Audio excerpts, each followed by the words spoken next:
you see if your mom can give my resume to Dennis Phillips? Because if I could get in a Broadway show, then I would have done it all. Film, television, and theater. The only thing left would be radio. That's just for ugly people. Now let's talk to Bob in Westchester. How are you, Bob? I'm great. How are you? Well, thank you. First, I want to say that I never missed a show, and I really appreciate it. Wow, that's listening. And I just want to say that I really appreciate the topic you're covering this morning regarding full-blown AIDS and the fact that just because people lead a lifestyle where they get the full-blown AIDS, it doesn't mean they're going to HE double hockey sticks just because they've gotten the full-blown AIDS either from having an unclean taint or from being BM eaters on the Don and Mike show. And I think that it really is interesting that although I believe I am going to HE double hockey sticks just for... Well, anyway, we hope that... Welcome.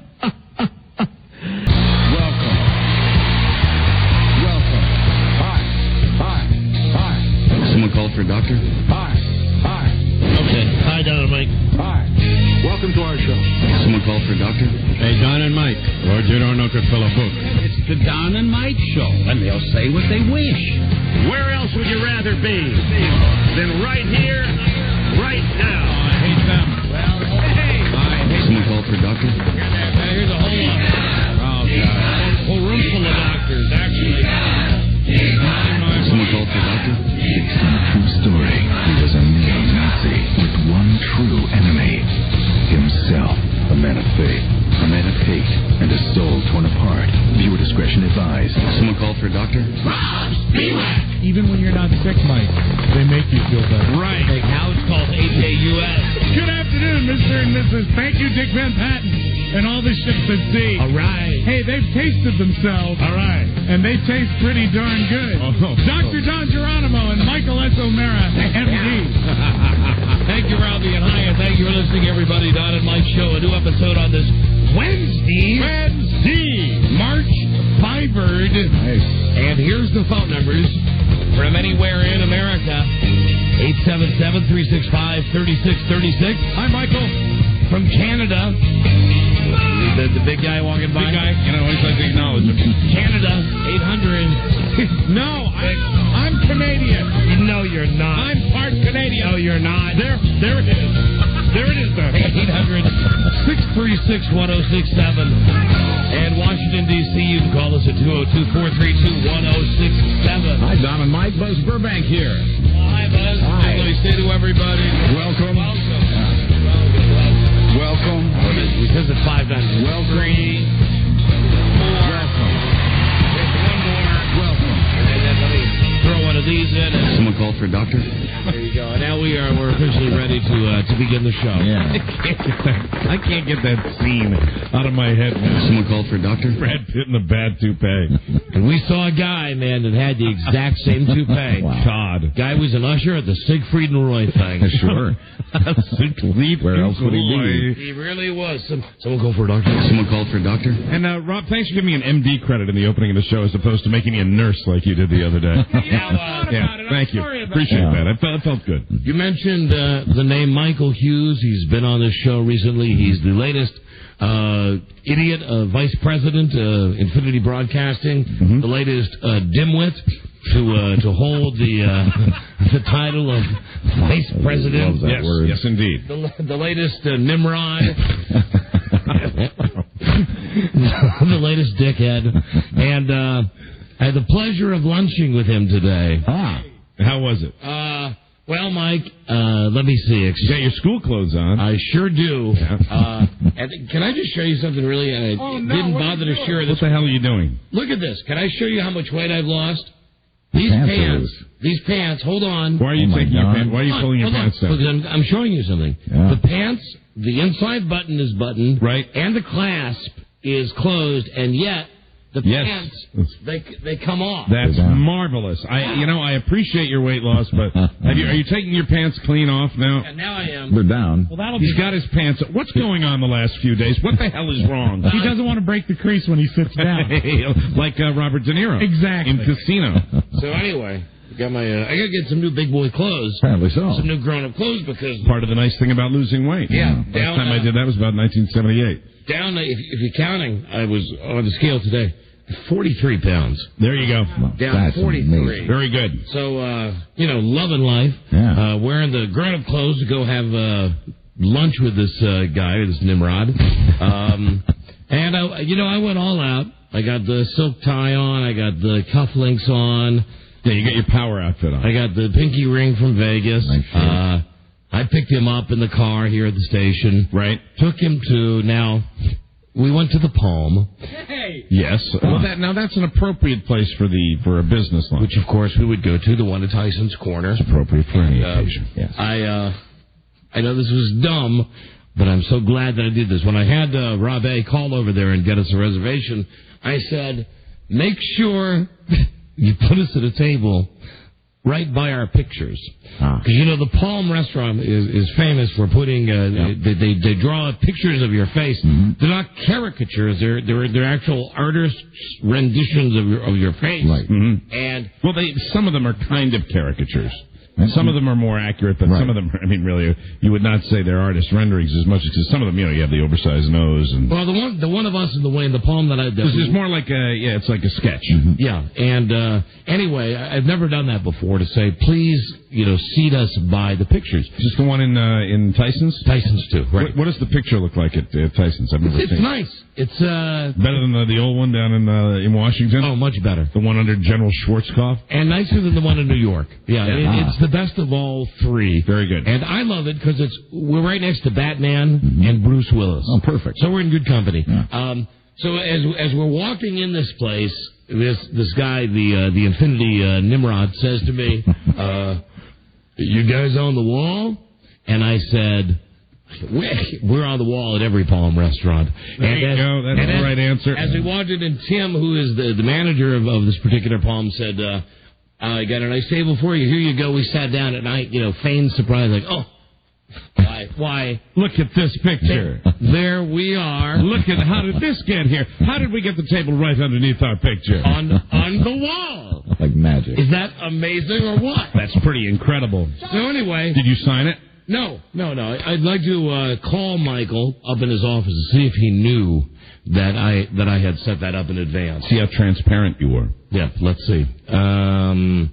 Well, golly, I know he's at the extension that used to belong to Ken Stevens. I just saw him as the show began, he was on this floor, so I don't know where he is. And I like the way that they've used whiteout now to get rid of Ken's name. And put Michael Hughes in there? No. Domino's. Hey, what's up, dude? Hey. It's me, your lunch partner. Thank you for lunch today. No, listen, thank you. Well, listen. Wait, I got the check. Yeah, well, and the company paid anyway, so what the hell.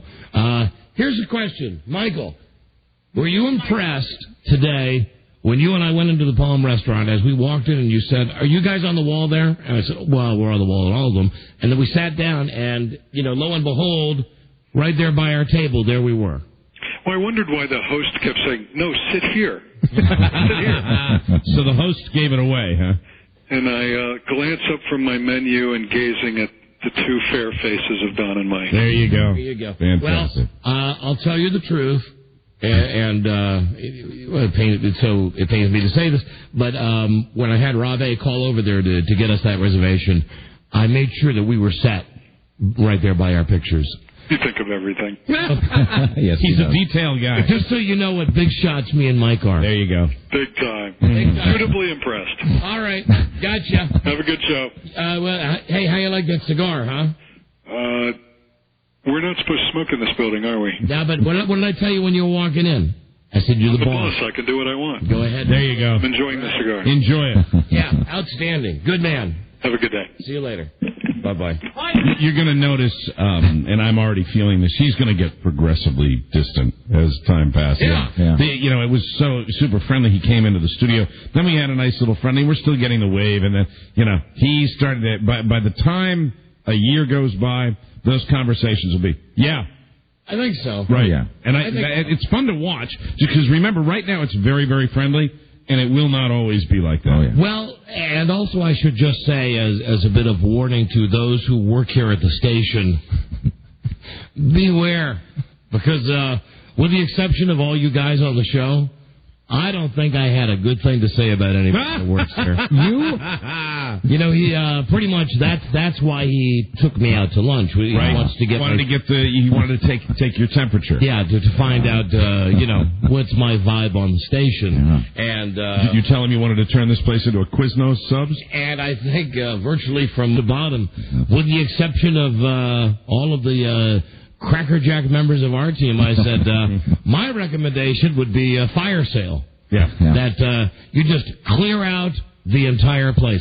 Oh, Rob has now given me what he... it's too bad we can't pass this on to a visual medium. The Michael Hughes graph. Rob, as you see, has happy at the top and surly. And much like a Dow Jones chart, Rob predicts by the year 2005, 2 years from now, he'll be surly. He'll be right on surly. Michael Hughes will be surly. Sure. Surly with us. There it is. Very nice visual aid, Rob. But as of that, can you imagine if you had visual aids? Ouch. That's a bad form of aids. That would be very. I mean, you're having sex in your eye. Yeah. Well, we've had that on the website, haven't we? Having unprotected sex eye in your sex, eye. right? Isn't that a big deal? Socket sex. Right. Absolutely. So anyway, went out to lunch with him. Accomplished nothing. Let me just say that. Nothing accomplished by that lunch. Because if he had taken my recommendation, right now we would be in an empty building. Yeah, you like the pink slips to be handed out right after you have your lunch. Well, he asked all kinds of questions. Why you're wearing a pink shirt today? See, that's symbolic. Mm-hmm. That's symbolic. Pink for pink slips that you want to have people use. Absolutely. Bingo. Let me just go through the list here and tell you, actually, as I look at the list of employees, I'll tell you the people that I thought, and I did give the recommendation, who I thought should go. Right. I won't name the names. Well, that's good. It'd be very difficult to walk around the building if you did that. Let me see. I mentioned 1, 2. I'm looking at the employee list now. 3, 4, 5, 6, 7.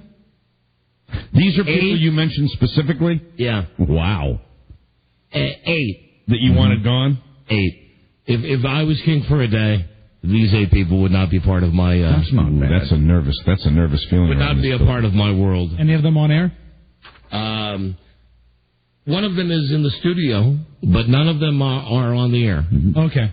So there was no direct disc jockey talent involved. You're just chomping to mention names, but you better not. No, I won't. I won't, because some of them I'm sure would be shocked to know that, and of course, listen, I'm not kidding myself. I'm going out to lunch with the guy. The guy basically is giving me a handy. He's giving me lip service. Yeah, I mean, he makes his own decisions. He's making me feel like I'm a part of things around here when really I know that I don't. My opinion matters to him the same as the next bowel movement he's going to have. It matters nothing. But it matters nothing. It does. But still, it's a fun exercise to sit there and have lunch with Michael Hughes and have him say, "What do you think is wrong with the station?" And I said, and after saying, well, it's just a top of the line radio station, I immediately just dove into all of the various things that you would change. Yeah, love it. And he asked me, he said, well, I know for a while you were the program director. Would you like to be? I said, no, I don't want to do any of that anymore. I don't want to do any of that. You loved that the first time you did it. Yeah. Then when you went back and you did it a second time, you liked it for like a month, and then you hated it big time. It's too much crap. I said to him, I'd do it if you did all this stuff I'm telling you, but you'd never do all this stuff I'm telling you. And incidentally, I should say, I don't want to just make this negative, okay. That I will count up the people now, not counting the show, that I said positive things about. Oh, good. As I look on the employee list. You counting? Are you counting the number of people you said nice things about? I think it would be equally good not to mention the people you said nice things about, because that would make their life difficult. 1, 2, 3, 4. It's so quiet in here right now. 4. 5. 5. That would be 5 positives. I did give 5 positives and 8 negatives. You're not including anyone on the show, right? Nobody on the show. Now I'm trying to think. It's a funny game. It's a funny game. There he is. He's got his cigar. There's Michael Hughes walking by the window right now. He wants to smoke that cigar. Hey. Come here. He wants to smoke it. Come on in here. You know, because if he starts smoking in here, I can start smoking in here. And then maybe I'll start up the habit again, and we'll just make it a whole big cigar lounge. I hope so. Rob says he hopes so. That's my dream. All right, listen, enough of that. I only do that just to jerk with the people that work here. Of course. You know, because that's why I'm so beloved around the station and all. Exactly. Because I do stuff like that. I'm thinking only one thing about this whole discussion. What's that? How'd you get 5? 5 that are good? Yeah. I'd be glad to show you the names. Well, I know 2. Okay. Yeah, obviously. Okay. That'd be number 1. She was 1, and then I had Michael Hughes has just made his way into the I usually when brass comes in, I usually like shift positions to the way I normally don't sit, but this is the way I do the show each and every day. Here he is. Don put on a pink shirt. Vice President of latest Nimrod at Infinity Broadcasting, Michael Hughes. God. We had our power lunch today. That was a brilliant move, incidentally, sitting underneath the picture of us. I thought so. I thought that was fantastic. Beautiful. I thought so. You slipped the guy an extra fin, you know, to... No need to. No need to. You know, it's right there. The picture's in a prominent place to begin with. Right, absolutely. So, based on my recommendation, I was just mentioning, I wouldn't mention anybody's names on the air, of course, but I mentioned that there were a few people that I had less than glowing things to say about, and not an equally large number, but a certain number of people that I was positive about. Can you tell me the feedback that I gave you? How much will that influence your decision making here? It's a fantastic question. Yeah. I know we're all waiting for the answer. About as much as my next bowel move. There you go. He's quoting you as your next bowel move. Very good. Very good. Well, you had legitimate suggestions. Of which some I will take heed. There are some people right now, and I guarantee you, in this building, their underpants are going all the way up the crack of their behind right now. Nobody likes this dynamic. Nobody likes this dynamic. Deadly. No. But you know what? The station will be better for it. Yes, it will. That's what I think. Michael, how you doing? Michael Hughes, Buzz Burbank. Yes, that's our newsman right over there. Remember my motto. Good to see you again. Thin the herd. Thin the herd. Fantastic. All right, Michael. Thank you, Michael. You want to talk up a record? Every time he comes in here. I don't have any. He doesn't have any. Oh, Rob's going to get you some headphones. Let's get Just one. We enjoy it. You've gotten better. The curve is going up. The first time you did it was a closet case, and then the second time, you nailed it. You nailed it. I give you an easy one, okay? JFK. I give you a real easy one. Hold on. Let me find CD number 1.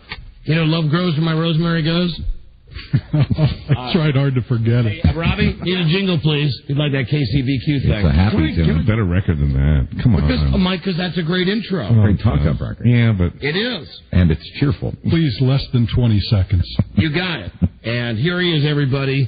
Infinity Nimrod, Vice President Michael Hughes. The clock is backwards. Yes, it is. It's designed to confuse. 3:22. Finally, springtime is here. Don's in shorts and a pink shirt, and Mike's got his feet up. Go! Oh! If he stopped there, he would have been in those seconds. You didn't get the call letters in at the Very end. close. I know.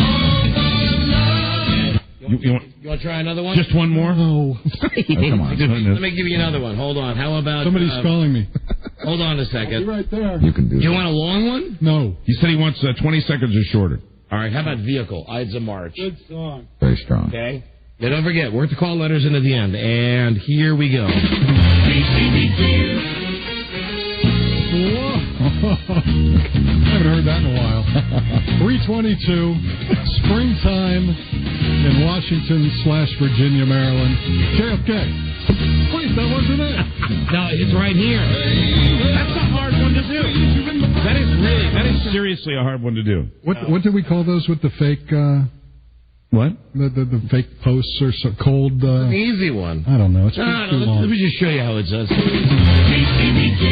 I'll tell you right now, I don't even know which... Oh, it's Ride Captain Ride by Blues Image. Let me say it's 3:23. I'll tell you, we had a defining moment together in the car.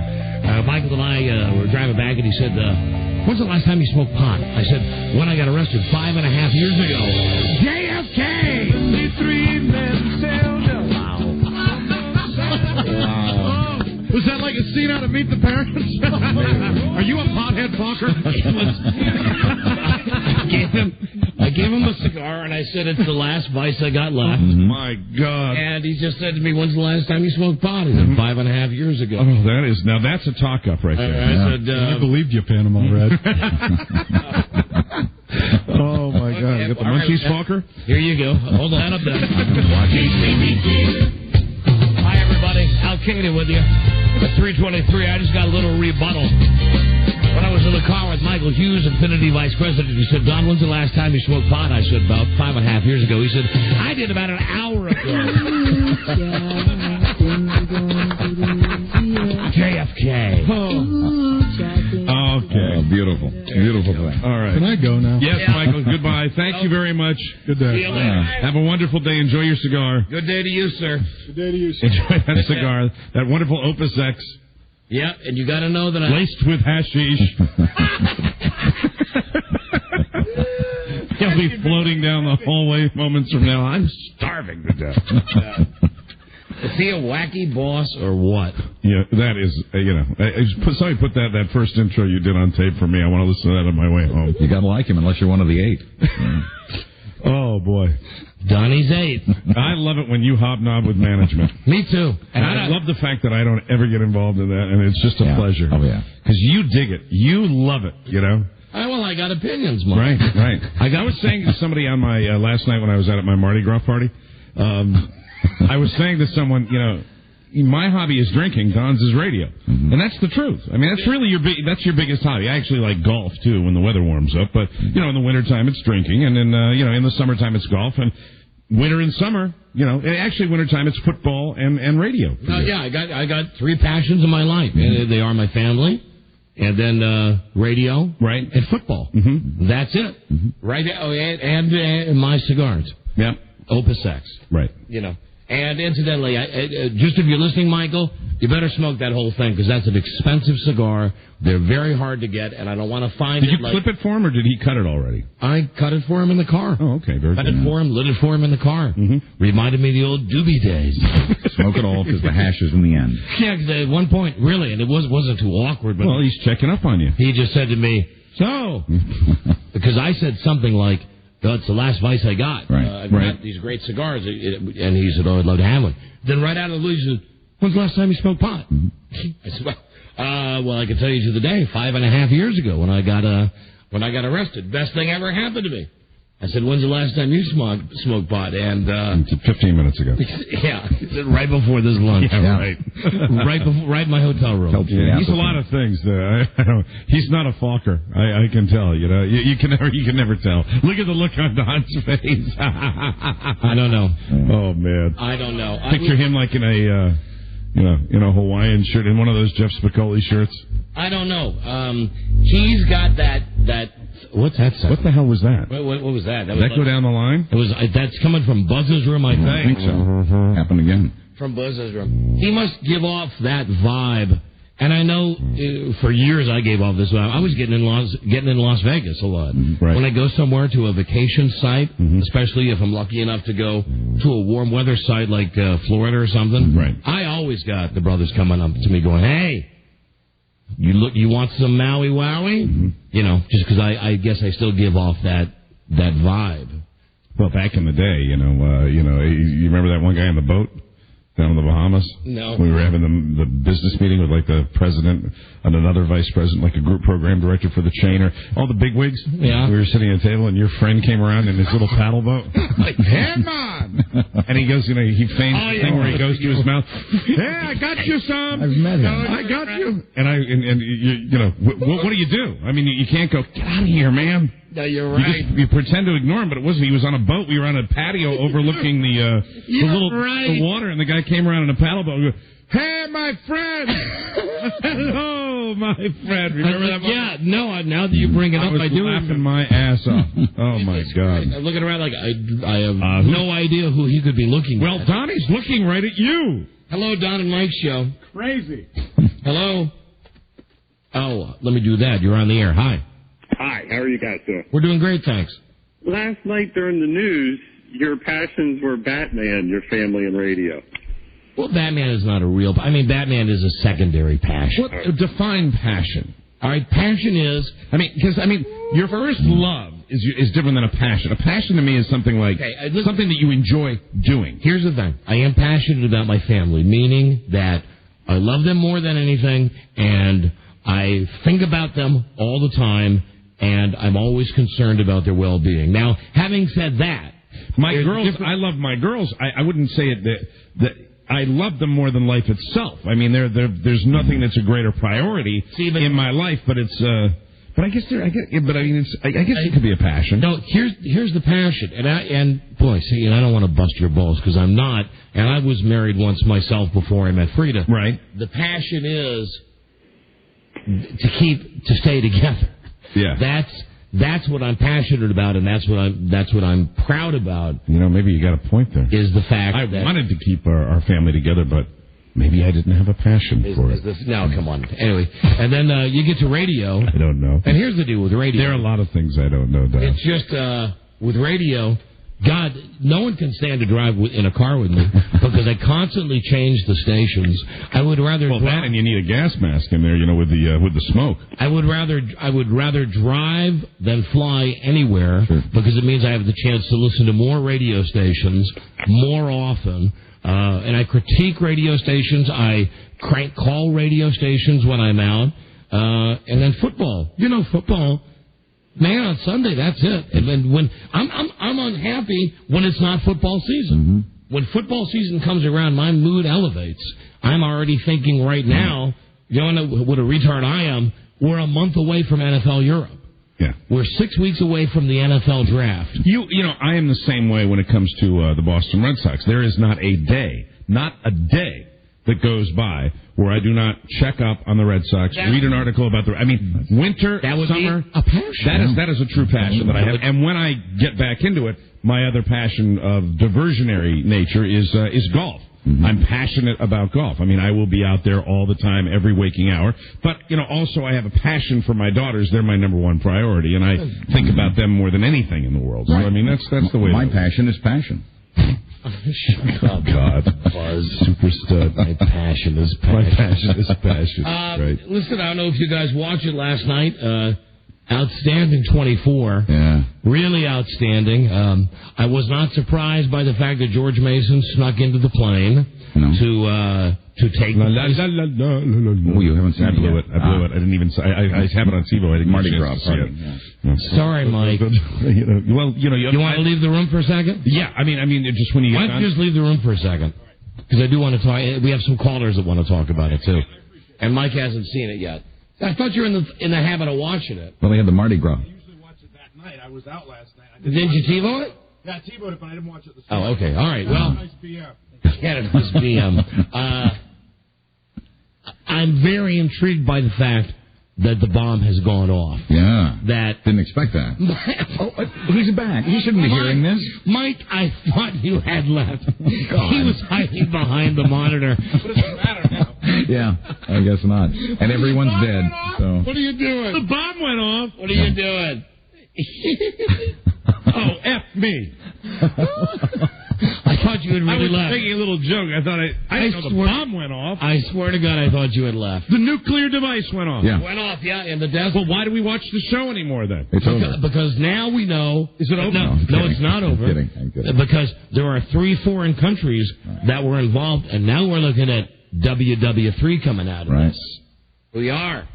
Good episode last night. Well, sounds like it. Good episode. I really should have watched Mike, I asked you to leave the room. The bomb went off. The bomb went off. And Buzz, you like me, were you surprised that Jack Bauer could be that close to it and like his skin wouldn't start falling off or something? He was just hiding like behind a mountain and the thing was going off not too far away. He parachuted out and the radiation was supposed to be contained in that valley, but yeah, I can't help but think that being that close, he has to have some effect. He flew the bomb on a plane, right? Right. Yes, he did. did. Then he parachuted out of the plane and then he rigged the plane to have it crash? No, George Mason, the guy who was going to die anyway, snuck on... The guy's name, George Mason? Yeah, on the show. Snuck on the plane and said to Kiefer Sutherland, you'll be a coward if you do this because you're upset because your wife is dead. So take the parachute, get off the plane. All you got to do is fly it straight, and then when you get to a certain spot, just go down at a 30-degree angle. So the bomb went off, but not in a major center. And the president saw it on Air Force One as he was flying to Los Angeles. A lot of people saw it. And Jack Bauer saw it, and Jack Bauer's daughter saw it. And now I'm not. She thought that he was dead. Now I'm not as pained by it because I did see. The one thing about 24, if you really want to enjoy 24, you don't watch previews of coming attractions. And boy, was I mad when I did watch the preview, and then they said... You're going to talk about what they said in the preview? No, I'm not, Mike, because they showed the preview for the upcoming episode, and then they said, so be sure to watch 3 weeks from tonight for the next new episode of 24. That's their game. That's what they do. That sucks. They get us in. Oh, so George Mason blew himself up with the plane. Well, he was going to go What a great man. Yeah. What a great man. And he was so sick. He wasn't ill. He was all scabby and stuff towards the end. Well, he was burning from the inside out. Coughing. He sure was. Poor son of a bitch. Hello, Don and Mike Show. Don and Mike, Radio Gods. Hey, Buzz, how are you? I'm all right. I'm the only man that can fly this plane. Mr. President, I'm asking for volunteers right now. Honey, I'm flying the plane. So guys, let me ask you this. You guys didn't like the previews? I don't like seeing what's coming up on 24. Don't talk about it because I really don't. Well, 3 weeks. What the hell talk about? We'll forget. Okay, well, I mean, I just think it's that the guy who Roger Stanton replaced, the first guy who was in there, I forget what his name was. Now, come on. I think you got to really come up with maybe a name. You got to dial it in. You got to dial it in. Talk about television. It's not really that difficult. Hello. To remember characters' names. Don and Mike Show. Hey, Don and Mike, Sonny from Maryland. What's up? Hey. I just want to say, in the words of Don, God damn, what a good episode last night. An outstanding one. Well, there really is never a bad one on 24, but it was a good one last night. And, seriously, not having seen it yet, I know I'll enjoy it just as much. You will. You will. It was... so well written. God damn, what a good show. You know what's good about it? It's movie quality. If they made movies as good as 24, no one would be going to see a crap like Sweet Home Alabama. We'd all be going to see real good movies. Saw one of those semi-porno magazines that are out there. Your stuff for him, whatever.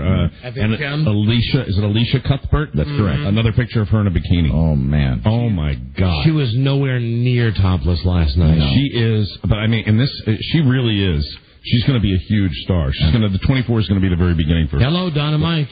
Don and Mike, Radio Gods. Howdy. Hey, I'm Mike from Seattle. Yes. Hey, how you doing? Okay. Buzz, how you doing? I'm all right.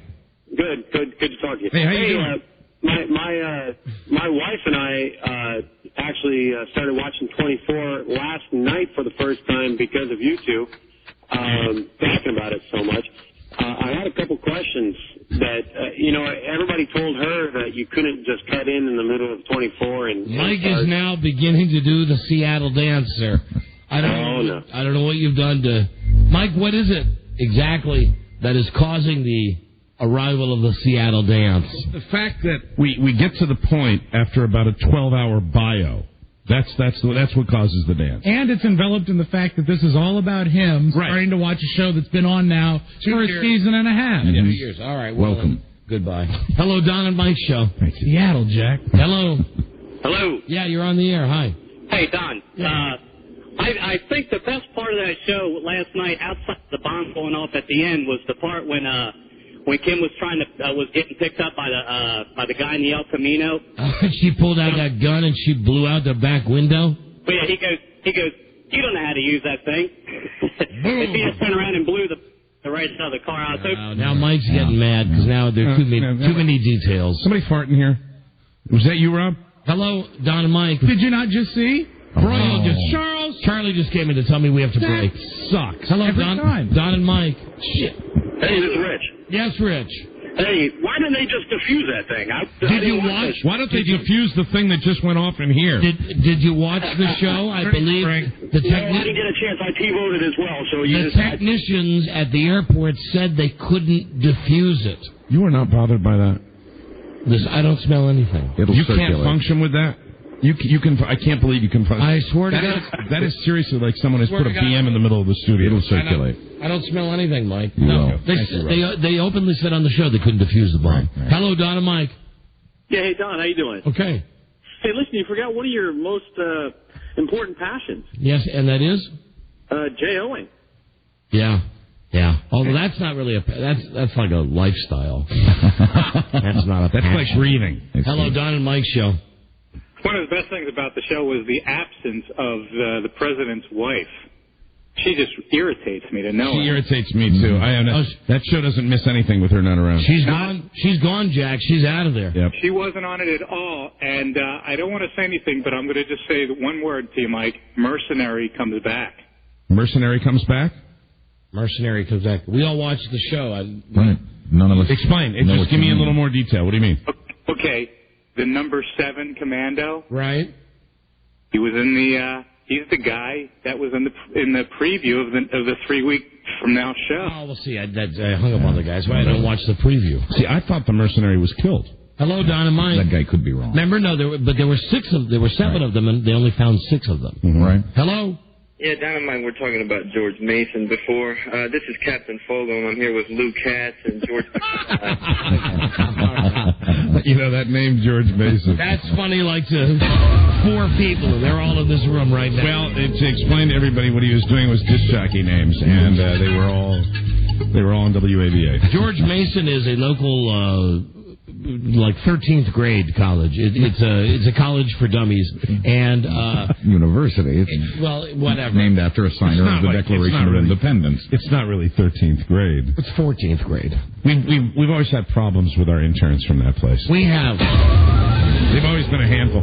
You know, George Mason and American University, my alma mater, we've always had problems. I would say Mason's on a par with VCU now. All right, let's clear him out. And I just want you to know that I was going to take that last call. It was a call with a woman who was hot for you, Mike, and I was going to go to that call, had the button pressed, and Joe just cleared out the lines for the contest. Well, why don't we just call this opening segment the segment of my disappointment?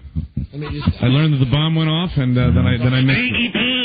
Joe, I was going to go to that babe on line 8. What are you doing to me, Joe? And I think I even had the button pressed, and then you did the thing to clear him out. Oh. What did she say?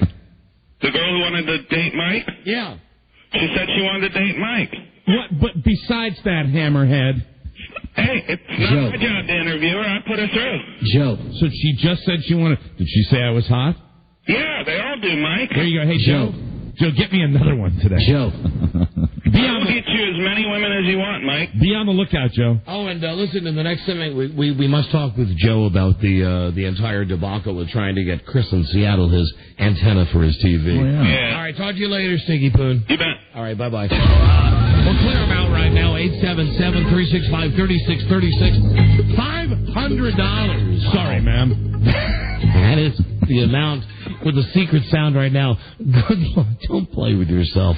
We'll be right back. This is the Don and Mike Show. You said I'm gross.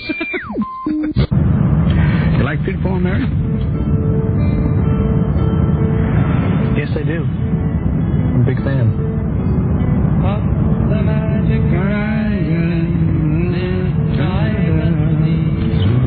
It's a great song. Yeah, one of my favorites. Who would have thought it wasn't really about a dragon, huh? What do you mean? You know the whole drug thing? No, I don't know. Why don't you tell me? Some people think that to pop the magic dragon means they're really to smoke marijuana cigarette. Puff's just the name of the boy's magical dragon. Right.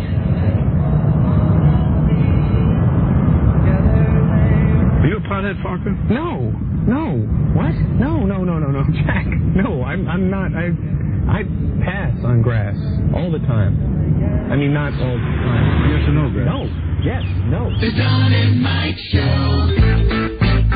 They suck hard and lavish attention elsewhere. Don and Mike. Let me mention, since they gave us a great trip to give away last week, the 3 remaining celebrities continue to compete for food, water, clothes, and you decide who wins the 2-hour finale tonight of I'm a Celebrity, Get Me Out of Here on ABC. There you go. You got that one on tape? Good. Very good. That's how you play that game. Robert Blank, that's the name of that tune. That's the way it goes. Yes, sirree. Lick it. Hello there, Don Mike Show. Yeah, this is Ben. Yes, Ben. This is Don with my friend Mike Hello, and Ben. Buzz and Robbie and Charlie and Lisa and Joe. How are you, Ben? Good, how are you? Fine, thank you. All right, Ben. Good talking to you. Excuse me? What? Good talking to you. Yeah, you too. How's that? What, am I 94th? 94th what? Caller. Now, Ben, let me ask you a question. Do you think that we would be spending this much time with you? Guess not. Caller number 94? I guess not. Although we take the 100th caller, you must be calling from, let me guess, Philly. Yes. Very good. 94 WYSP, I got it. So do you think that was the one? This is 100th caller. The 100th, yes. 100 is a number everybody can agree on, even the boss. Listen, Ben, you won the HBO 30 years. Rob, I don't think it's Ben Franklin. You won the HBO 30 years of boxing prize pack. Starting tonight at 10, HBO takes a look at 12 of the most memorable fights in the 30 years of boxing. That's HBO. Don't you want me, baby? Plus, hold on a second. I'll give you your choice. If you want to get on the train and come to D.C., you can either go to the Summer Sanitarium Tour, FedEx Field, with Metallica, Limp Bizkit, Linkin Park, Deftones, and Mudvayne, or you can see Pearl Jam. Which would you like? They're both in D.C. Yes. Yes, a bit of a drive, but they're good shows. And I'll take Metallica. Metallica. Enjoy it. That's along with dinner for two at Hooters. Your tickets are courtesy of Hooters. That's July 18, FedEx Field. Metallica, Limp Bizkit, Linkin Park, Deftones, and Mudvayne. How does that sound, Ben? That's awesome. All right, Ben. Okay, Ben. Gentle Ben. Ben, the two of us need look no more. For $500, here's the sound, a common everyday sound, and your newest clue, Uncle Ben, is the one from yesterday. Orange juice. Are you ready? Yeah. Play you the sound, 15 seconds. Think about it. Please don't answer until Mike sings like Naughty by Nature. Oh, I love Naughty by Nature, and Godspeed. Caller, name this sound. Is it OPP you're going to be doing, Mike? We'll see. You tease. Where's that sound again? Thing not queued up? No, screw it. I live and I die for hip-hop. This is hip-hop for today. I give props to hip-hop. So hip-hop, hooray, ho, hey, ho. Hey, yeah. You did, yeah, that's what it was. Thank you. And there is the sound again for $500. What is that sound? Automatic juicer? Automatic juice. No. No, Ben. Oh, Good guess, Ben. We're sorry. Not a chance, Big Ben. Thank you. Don't forget that every guess is a clue for you. Clue for you. Yay, Ben! Was that Ben with the... I think Ben had something else to say. I don't know what he wanted. Which line was he? Ben? Is this Ben? Hello? What do I got to do to get the guy back on? Ben? Who's got him? Which line? Line 6? Ben? Yeah. Did you have more? More. Did you have something to say? Yes, I was going to say, at least I didn't say ice dropping in a glass. There you go. You're absolutely right, Ben. Thank you, Ben. All right. There he is, everybody. That Ben. That's close to Dover, where he's calling from. I get jokes, okay? I get it. Thank you. Bend over. There it is. Bend over. Okay. I'm so sorry. No, No. please. Oh, I get it. I get jokes. Yeah, we get jokes. Sure. Listen, here is bad news. I think I like. Rob, it's nothing really to be upset about. I'm a huge fan of the Dick Van Dyke Show. Yes, it's like my favorite TV show ever. And it's a wonderful television show. It is. And the groundbreaking and all that other stuff. I saw Carl Reiner on one of those entertainment access shows the other night where he was saying that he's going to not do a reunion Dick Van Dyke Show because it'd be kind of hard since a lot of the people are dead. Is Rosemary dead? Yes. She was just on the... Oh, no, and you're right. She was also in the David Spade movie. We just saw Maury Amsterdam is dead. Yes, he passed. But remember on the and Mel Cooley's dead. The Inside TV Land special, Rosemary said "Goddamn," which was terrific. And she was in the David Spade movie. She was one of the broads playing cards with David Spade. Hot. Her and Marla Gibbs. So anyway, I'm seeing Carl Reiner on TV, and he says, I got this idea where I'm going to write a new Dick Van Dyke show about Dick Van Dyke and Mary Tyler Moore, Rob and Laura Petrie, and what they would be doing this day and age. And Dick Van Dyke and Mary Tyler Moore have only agreed to do it if the great Carl Reiner writes it. Mm-hmm. And, you know, Dick Van Dyke looks somewhat like he used to look. He's well preserved. He's aged pretty good for an old guy. But Mary Tyler Moore has got that whole Joker smile thing happening, and so you don't want to see like Rob and Laura Petrie as they are today. No, I'm amazed that you wouldn't be fascinated. No, it would be ruining a good thing. It is one of the greatest TV shows ever. Who'd play their son? I think the grown-up Richie could play their son. Oh, you should have Ephraim call. You'd be perfect for that part. Shut up. You'd be little Richie. It'd be great. Someone called for a doctor? Get out of here. I've got a good plot for the show. Okay. Because I was reading in the tabloids that Mary Tyler Moore is close to losing her foot with diabetes. Oh. So you could work that into it. It would be like a very special Dick Van Dyke show. Well, you know, we had that a couple days ago. We didn't go with that, did we? Rob and I were talking about it before the show. Right. And I didn't know that was the limb, because the headline just said Mary Tyler Moore about to have limb amputated. I think it's the foot, because that's usually the first to go when you have the diabetes. Isn't Millie Helper, isn't she still alive too? She is alive, but Jerry's dead. Jerry Helper's dead? Jerry Paris. So you could have Millie Helper, being the widow next door, right? Anyway, it's a threesome? Yeah. It's a bad idea. Just don't do it. Do you think they're going to do it anyway, whether you approve or not? Of course. The world revolves without me saying, hey, stop every once in a while. I want to get off. It's a bad idea. Here's a good idea that I had that didn't pan out. The guy Chris in Seattle, yesterday, you know what? What? Yeah. Guess what? I wanted to buy him an antenna. And for whatever reason, now I had Joe on this, and I really don't think it's the Joe factor. No, I knew you were going to have a problem when I bet I know what your problem is. That they wouldn't accept it. You couldn't do a thing where you could do it over the phone? Well, no. We went to the website. We went to Walmart.com. Right.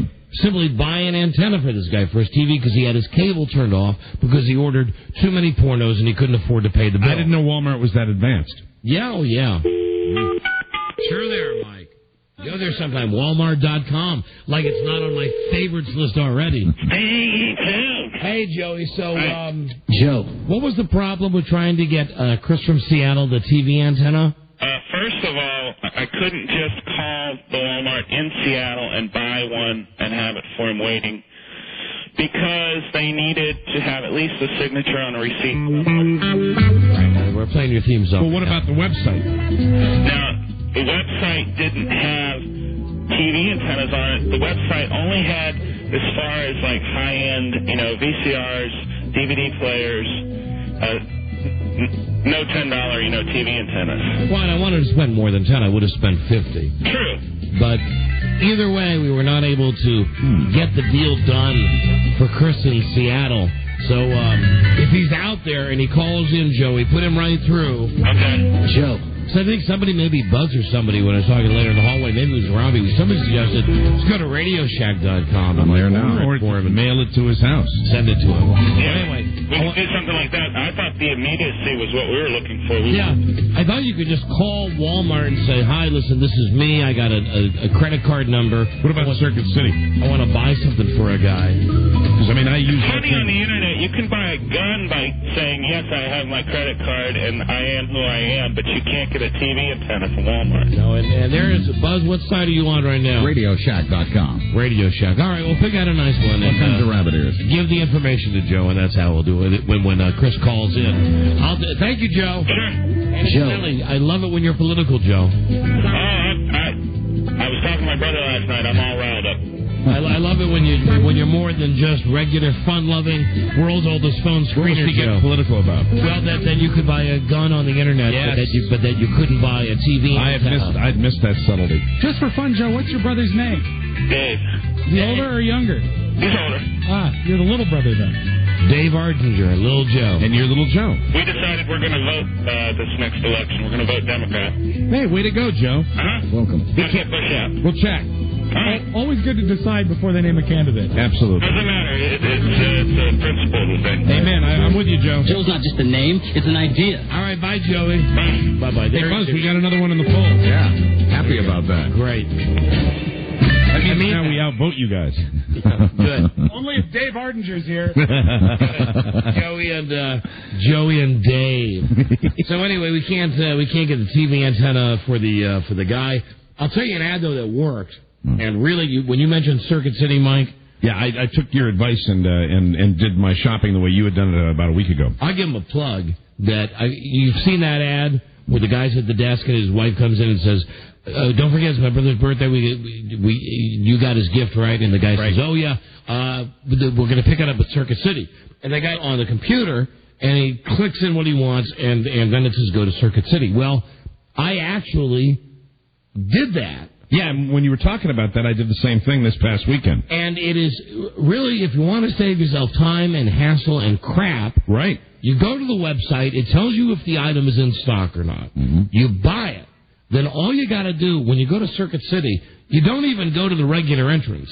You go to the entrance for pickups, and you go to a separate little kiosk.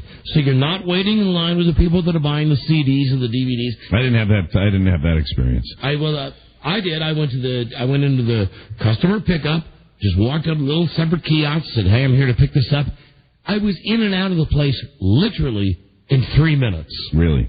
With the item. Well, I liked it, and I liked the fact that there wasn't a hassle, because you could just, pop in what you wanted. I got my stuff on a Saturday night, my little PlayStation 2, and then the next day I went in there, and it was all, all sitting there ready to go. Nice little package. What do you got, Buzz? I'm now looking at CircuitCity.com, their TV antennas, and they have free shipping. Oh, all right. See, we'll work it out for you, Chris. All right, we'll make it happen for him. Hello, Don and Mike show. And now, incidentally, we expect the Circuit City truck to be rolling up here in a second. With their latest items, with their plasma television. With free payola for us.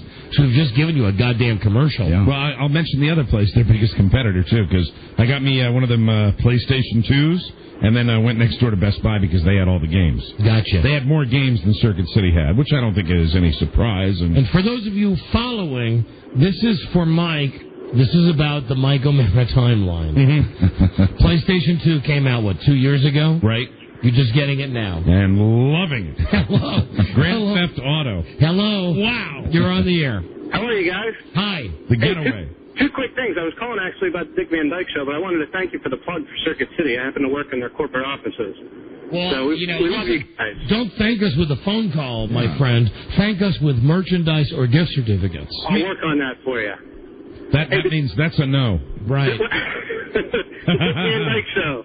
A remake, a modern day, whatever. I couldn't agree with you more. It would suck. It would be worse than Caddyshack 2. No, sir, listen. Nothing is worse than Caddyshack 2. Can I suck the blood out? Remember Dan Aykroyd? The poison out. Oh, God, that's gross. Chris, no, boy. Now I got a real choice. A real dilemma. Uh-oh. Two guys on the line? I got Dennis Murphy on one line, and I got Chris the Loser on the other. Boy, they both have so much to offer. Let's go to Dennis first. We haven't had him in a while. Hey, Den. Hey, Don, Mike, how you doing? Hi, Dennis. What do you have? Guess what I'm thinking about doing tomorrow? Guess what? What? I'm thinking about going up to the Regis and television show and audition for them. Now, do you... Oh...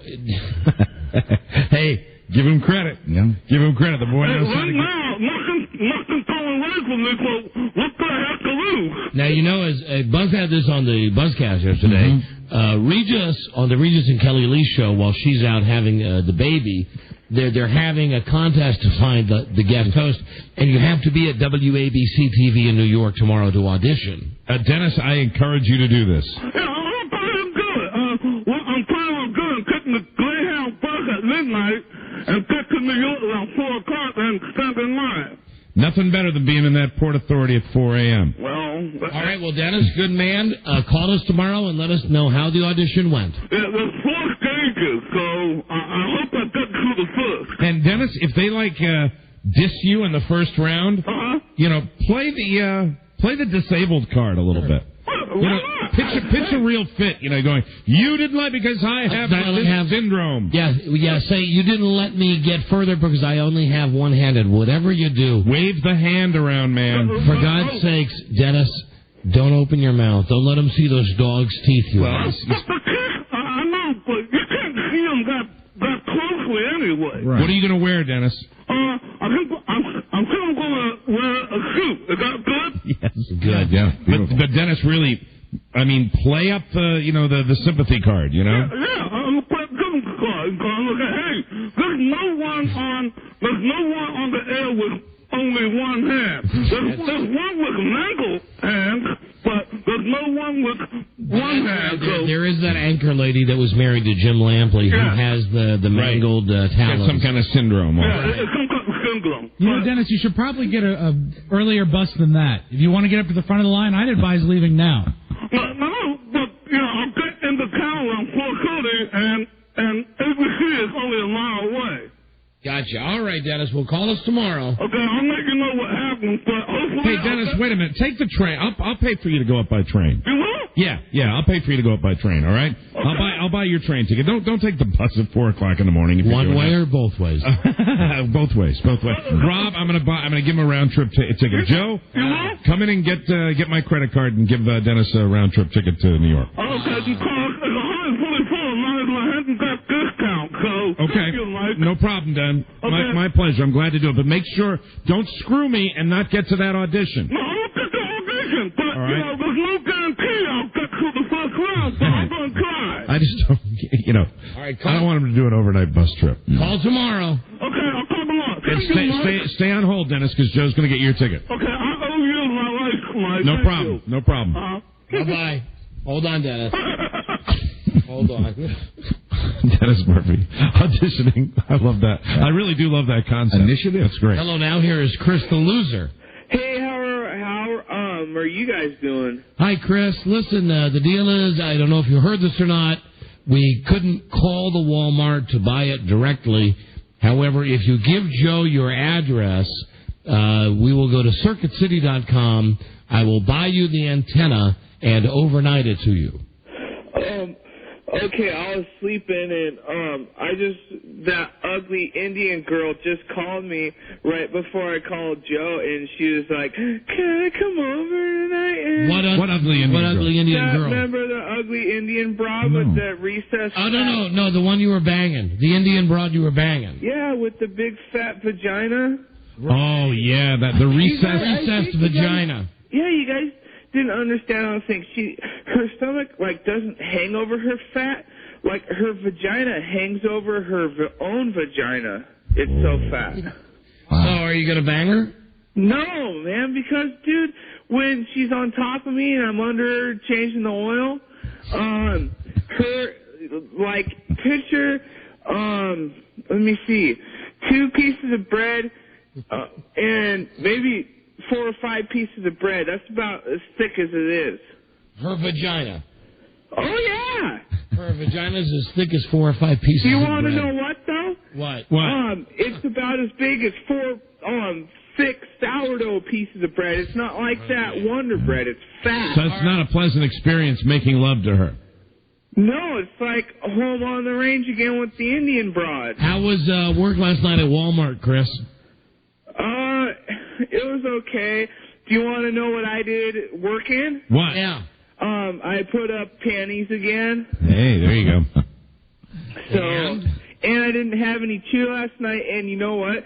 Since I was drinking yesterday, it felt like I was having withdrawals all day because, I had this weird taste in my mouth, and cause I always used to do, drugs, and I kept thinking I was high because I only slept 4 or 5 hours yesterday. I remember yesterday Chris gave up chewing tobacco, right? But he also started drinking again. He had stopped drinking. He was drinking Mike's Hard Lemonade with vodka before he went in to Walmart. I started playing I was making more new songs up yesterday too when I was drinking. Really? Anything that you could share with us?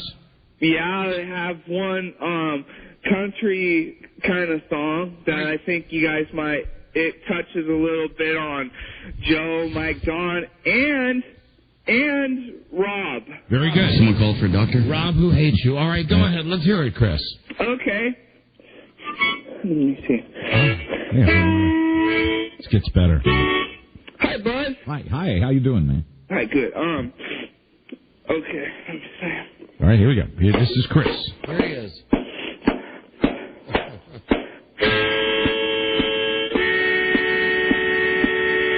Robbie doesn't like foreigners. He calls them gooks, slants, and spicks. If Rob had just one more wish, he'd get his job back at Elsewood. Don Geronimo's fat like me, but that don't matter when your sex is free.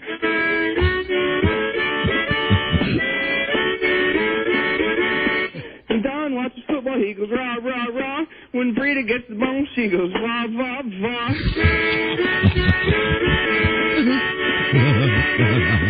My Gomer can't get no honey after his wife took his money.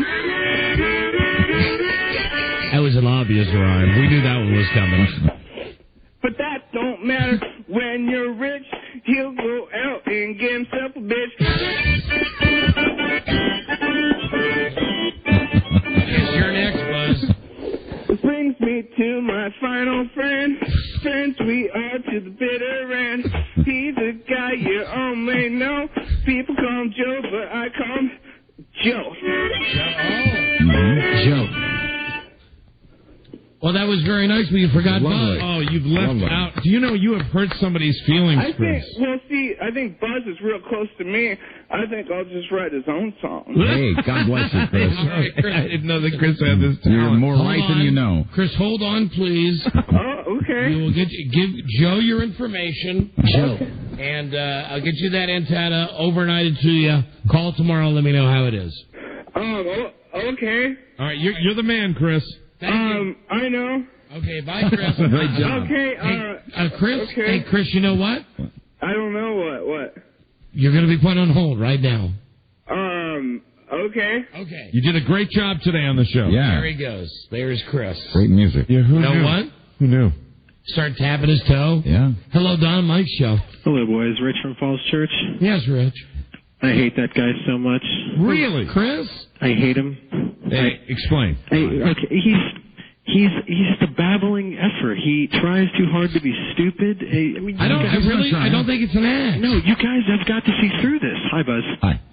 I mean, I don't know. He annoys me, and I've heard every time he's been on the radio, and it gets progressively worse. It's official. He's in now. Yeah. If he's getting the hate calls, he's in. I'm sorry. I've always liked him. I think Buzz has always liked him. Mike was on the fence for a while yesterday. I was, but I mean, and today now. I mean, I'm so in his camp now. You got after the songs. How about you, Robbie? I don't hate him as much as this guy. I like him to call, though. Hello, Don and Mike. I just don't like the person. Hello. What's up, guys? I love him. Chris? Good. I love Chris. He's funny. But I do, you know what? It makes me laugh when he goes, and you know what? Yeah, I love that part. But I have a question, though. I don't want to be one of the haters. Did your crap detector go off a little bit when he was singing all those songs so well? You know, there's a part of me that and with that last call saying that, he's trying hard. But I don't think he's a faker. I think I think what you hear is what you get with the guy. Guys, listen to this theory, though. Regardless if we like him or we don't like him, if he's a faker or he's not a faker, the fact is... He's entertaining. That too, but he's going to have a shelf life. Right. Mm-hmm. And eventually, even if he's on the level and he's funny, eventually, you know us, when we like something, sure, we can't take it in small doses. We run it into the ground. But one of the great things about guys that have had, been running guys on this show, like Dennis Murphy, all of a sudden he'll do that thing like Chris did. He brings out the harmonica and starts singing. Yeah. Hello, Don and Mike Show. I want to give a shout-out to Dennis. I miss that guy. I wish you'd blow the dust off of him off the shelf and bring him back. That Chris guy is eating too many mushroom sticks, man. All right, my friend. Everybody has an opinion. Yes, they do. Just like their a-holes. Hello, Don and Mike. Buddies. Hi. Hey, did you guys catch Mike drop the S-bomb? Mike O'Mara? When did Mike drop the S-bomb? When Charlie went in there and ripped ass. You mean when Charlie comes? Did I really? I don't think so. What did I say? You said the S-bomb. You dropped it in the background when you were explaining to Don, and then you said something in the background. You heard the S-bomb get dropped. All right. I don't know. Well, aren't you you might be the only guy that heard it. All right. Maybe. Mike, Thank you. Look at that. You're a rebel. You're not even trying. Isn't that incredible? I'll tell you, it did smell like that. Hello, Don and Mike. What's up, buddy? Hey. I think Chris, Dennis Murphy, and Don and Mike Spence should get together and put out a CD. Call the band the All-Star Retards. It'd be great. Thank you. Thank you so much for your support. Hello, Don and Mike show. Yeah, I need to ask them what is it? It's us. It's you. What is it about this guy? Turn your radio down. What is it that you like about this guy? Is your radio turned down? I'm in the other room. I like everything about him. I like his wit. I like his energy. He has an engaging personality. I find him lovable while at the same time. And it's the fact that I believe he's teetering on the edge of insanity. Yes. I think he's totally full of crap. No. I think he started out this thing by calling in saying he was going to kill himself. But listen, either way, even if he's totally full of crap, like I said, he's got a shelf life. We're going to grow. We are going to grow tired of him before you are. Oh, I'm already tired of him. But it's nice to hear he's getting people passionate. Both. I like that. Oh man, he's terrible. No, he's terrible. Great. Innocent charm. You're awful. Hello, Don and Mike show. Yeah, Don. Yeah. How you doing? We're doing great. Radio gods. Hi there. I just want to say, Chris is great radio. You guys picked it. You guys topped him from the get-go, and I laugh my ass off every time he's here. Don, they love him, they hate him. He's a lightning rod. It's fantastic. Hello, Don and Mike. Hey, Don and Mike, it's Homo Joe here. Homo? Hey, Homo Joe. Now, where the F have you been? I have moved out of Washington into Maryland, remember, on the river. Down by the Naval Academy. In a van, right? No, in a house. Okay. Down by the Naval Academy with all the seamen. No, exactly. I was telling Joe, I said that last night I went to the Homeowners Association, and I went to the wrong meeting. Everybody's looking at me, and I'm looking at them, and it was an AA meeting. I want to say, I'm a Homo Joe, and I have a drinking problem. You really walked into thinking it was a Homeowners Association meeting? I did. And it was in the Baptist church, was even worse, where it gave me to go into a Baptist church. You know, the worst thing. I'm imagining burst into flames as soon as you walked in. Joe, can you tell us what young, gay, illegal Puerto Rican or Guatemalan, South American man are you currently having gay sex with? Well, actually, I went up to New Jersey to see my brother and went out and met a little guy named Mario. He was very nice for the evening in New Jersey. There, you're back on your Latin flavor. So are you riding the Super Mario now? Mario Kart? I think, it's very spicy, so it's good. Annapolis is a good town for you, Joe. You can just hang out in the springtime and watch the midshipmen walk around. You got that right. See, plus my boat will be docked out there in the dock by the house. What is the name, if you don't mind me asking, what is the name of your boat, Joe? It's called We Be Poor. We Be Poor? We ought to rename that boat. Yeah. I know, the Homo Joe special. All right, Joseph, don't be a stranger. I won't, boys. Take it easy. All right, and Joe, listen, don't forget, very soon, I want to set up that Homo Joe millionaire thing. That sounds good. I'm trying to get on that Carney show, too, that your wife was on. Oh, John Edward? Yeah, I tried to call him the other day, and I got called back, but I don't know what the scoop is. I have to call How about you call the boat the Gobbler? Hey, there you go. I like that one. That'd be a good name. The Swallower. The catcher. The pitcher. Rear entry. The rear entry. All right, bye, Joey. Okay, talk to you later. Bye. Here he is, Homo Joe. Legendary homosexual Joe. Love Homo Joe. Yeah. He's always got some Latino he's banging. Mario, that's his favorite flavor. Hello, Don and Mike. Yeah, I believe that Chris guy is faking. I love the controversy. Hello, Don and Mike. Whatever. Circus clowns of the airwaves, how are you? Hi there. I have an analogy puzzle for you. You guys like analogies? If it's brief, yes. It's very brief. Chris is to rabbit ears as Olivet Spellman is to... television? Correct. Yeah, all right. Well done. Okay, thank you. I love quizzes. I have an analogy for you. Uh-oh. Yeah. You suck. I'm sorry. Bye-bye. See you later. Whatever. We'll be. I mean, I kind of got what he was saying, but whatever. What a dumbass. We'll be right back. This is the Don and Mike Show. a story about the wackiest, sexiest, fun-filled place to take your girl. The Groove Room.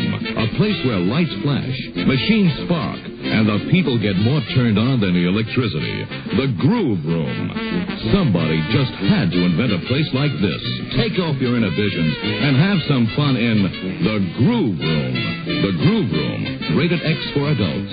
From Independent International. The Don and Mike Show. You can call Don and Mike anytime from anywhere in America. 877-365-3636. They're ready to believe you. What we're dealing with here is a complete lack of respect for the law. Well, we tried. Rich with floating particles. The Don and Mike Show. Okay. Well, there are plenty of phone calls we could get to, but I think it's time for a new feature that we've all come to love. We've only done it one time before. Yeah, but it's become a national favorite. And especially, once we get into it, I'll tell you some very interesting news. Let me just say it's time to, once again, play Don and Mike's Affiliate Roulette. Feeling tonight.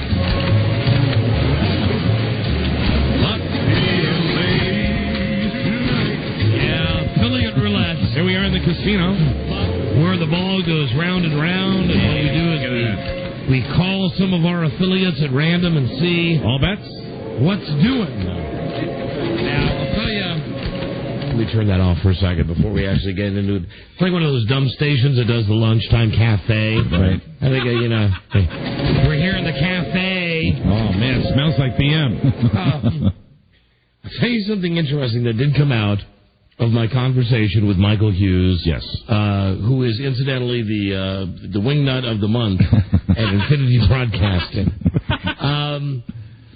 As it turns out, we signed a new 5-year contract with WJFK. We did.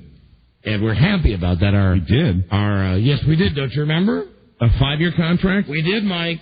You're kidding. No. All right. We signed it. Somebody could have told me. We did. You were there. All right. Now, I think we announced at the time that the contract was only with radio station WJFK, and that we would have some kind of negotiation with our network. That's rich. Our network, Westwood One. Yes. Well, as it turns out, when I was talking to Michael Hughes, latest nitwit Infinity Vice President, I like Wingnut. He was telling me that, and this says a lot about the previous administration that we've been working for. Yes. That not only are we royally getting raped on whatever revenue is brought in, right, but that there is no signed contract. No. That there never has been a signed contract. It's just a handshake deal, the honor system. So we as we get ready to call some of these affiliates, just let me tell you that next week when Michael Hughes has the meeting with the guy from Westwood One, the latest president of the month, the guy that I guess we're going to meet for the first time. We're going to meet and say, hi, nice to meet you.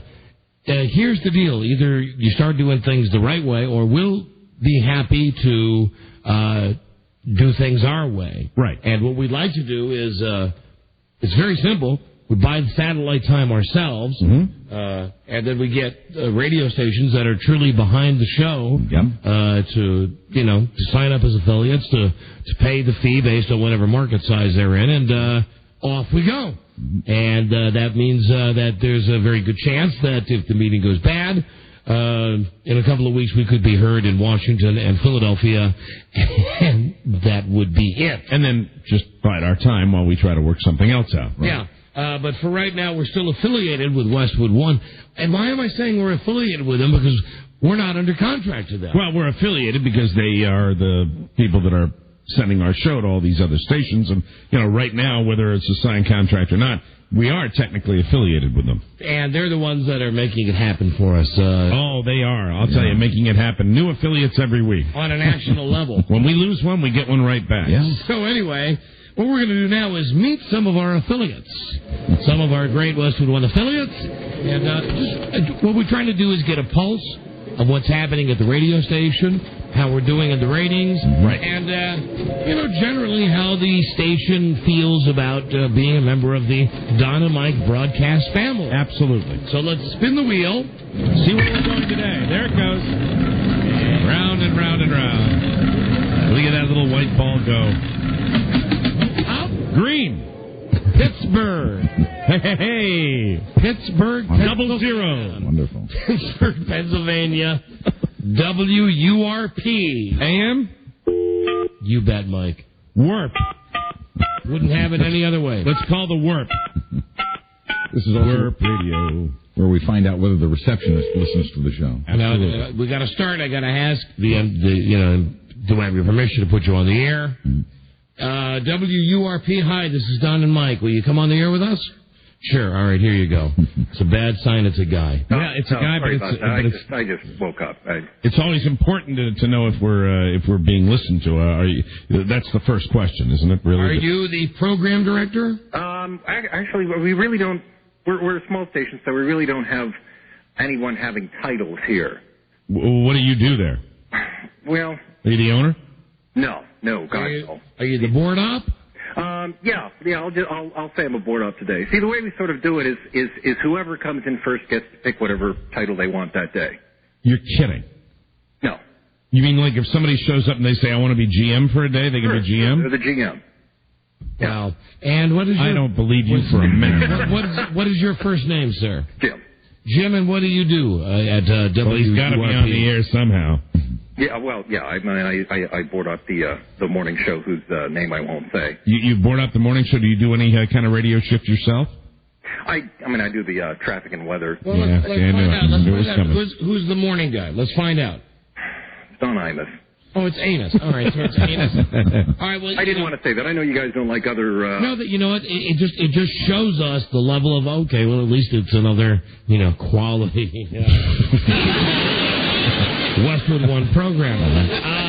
Our favorite show is Don and Mike. There you go. Now, the question would be there at WURP in Pittsburgh. We've only been on a brief time there. Right. Can you give us a status report? What is the feeling that you're getting? What is the vibe you're getting on the show? That's actually a good question. I really don't tend to talk to the listeners too much. I know that of friends I've mentioned it to and friends that other people have mentioned to, it is always, your show is always their favorite. And understandable. How about the phones? Are you getting lots of phone calls? Are you getting any hate calls about our show? That's always a good question. No. Oh, dear. Well, keep trying. That's tough. Yeah. Okay. That's tough if you're not getting any hate calls. Mm-hmm. Right. Okay. Well, keep trying. Keep trying? I get hate calls with some of the stuff I do in the morning, too. Yeah. Like giving the temperature of another city. Do you have a receptionist there? Crazy. I missed the question. I'm sorry. Do you have a receptionist there? No, we don't. You don't? No. So it's a real small... It's a real small station. Is this station... I'm covering my face now. Is this station in a house? No. Nor is it in a trailer. No trailer. Although I used to be involved with trailer radio as well. Okay. Well, you worked in this market. Yeah, I did. But I worked at real stations. I mean, I worked at... That's true. You worked at 13Q. Yes, I did. The station I grew up listening to that made me want to get into radio. Oh, my God. And I'll never forgive you. Listen to this. All right, how big is the square footage? Of the office? Of your facility, yes. About 1,000 square feet. 1,000 square feet? 1,000 square feet. Prefab? No, it's in an actual office building. A real building. All right, how many listeners would you estimate right now the station has? I don't know. Besides your syndicated programming, what else do you have? What local programming do you have on there? We don't have anything local yet. We're working on that. I'm trying to talk Powers SB into just dropping Don Imus, and I can just do a morning show. But yeah, well, good idea. You sound more talented than him. Absolutely. I'll give you that. Well, I mean, yeah, I guess that's a compliment. Now, the powers that be, are you... I know you mean well. The powers that be, are you a group-owned station?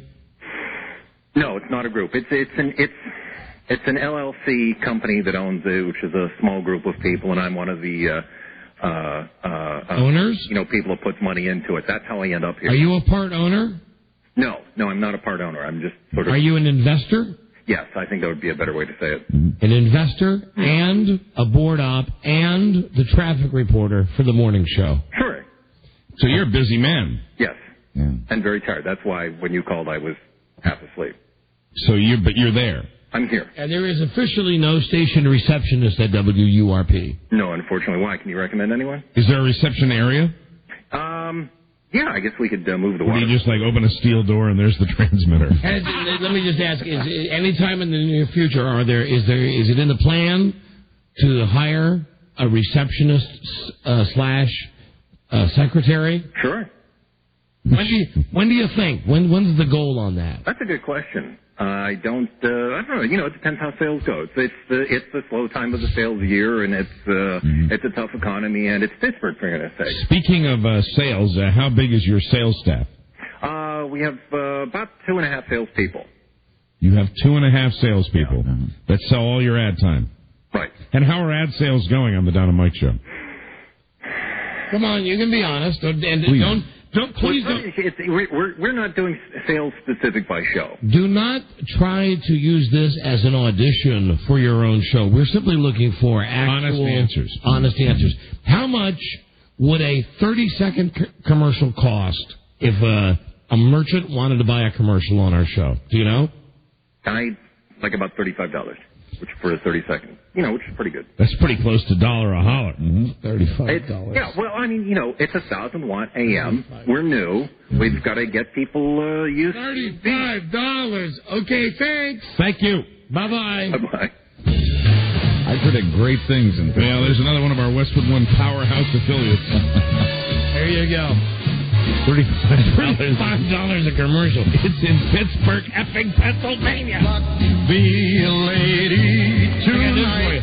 The cigar I gave to Michael Hughes today cost more than $35. Okay? $35 brings me back like 30 years ago. Yeah. Do you know how much a commercial costs on WYSP or WJFK during our show? Between $2,000 and $3,000. $35 a commercial. Well, you heard what he said. They're new. They don't even have a receptionist. They have 2.5 salespeople. All right, let's spin the wheel again, Mike. This is great. I love this game. Gets us to know our affiliates. Affiliate roulette. There it goes. I love the little white ball. Look at the little white ball. 35 black. I lost again. Here you go. Still in the Keystone State, Mike. Yes, where are we calling? And this time we've ended on WYSP in Philadelphia. WYSP, that's exciting. 94.1 FM. Now I know this building. Because they got TV stations in it, too. Yes, they do. 9460. All right. Gotcha. You do this thing with your off-the-air part. See if they've gotten rid of the foosball table. Hope so. All right. Maybe the receptionist will go on with us. Hello, baby. This is Don and Mike from the Don and Mike Show. You got a second to go on the air with us? I heard the laugh. Yeah. Oh, come on. Sure. There she is. What's it about? Here she is. Hello, my lovely. Hi there. Listen, we were just wondering there at WYSP. We know we see the ratings, that we're doing great in the ratings, but we were just curious, how do you think we're doing? What's the feeling around the building about this? I have lots of people calling, asking for your on-air number. Very good. And in the hallways, you ever see that guy with the beard stubble?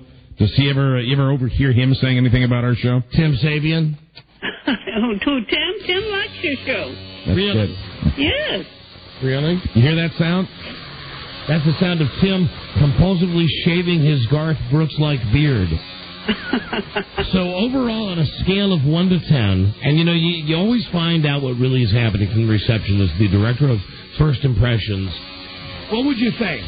Would you think overall the show is a 10? It's a 5? It's a 2? What are we? 10 would be the best. I would give it about an 8. An 8. That's good enough for me. Strong. All right, thank you. Fantastic. It sounds like somebody's having a fight in the background there. Oh, no, that's the lobby. In and out, in and out. In and out, in and out. As opposed to the Pittsburgh station, though, listen, receptionist? Beg pardon? I'm just saying, I'm proud to say that this radio station has big operation. Big sales staff, big station. Okay, thank you. Good job. Okay. Say hi to Peter. Bye-bye. I will. Bye-bye. What, Rob? It's funny that you'd mention Peter in the phrase big sales staff. Yeah, that's true. Well, it was very nice to talk to her. I had a great time. All right, we're spinning the wheel again, and... Oh, what's going on? Well, there's a wild card. Okay.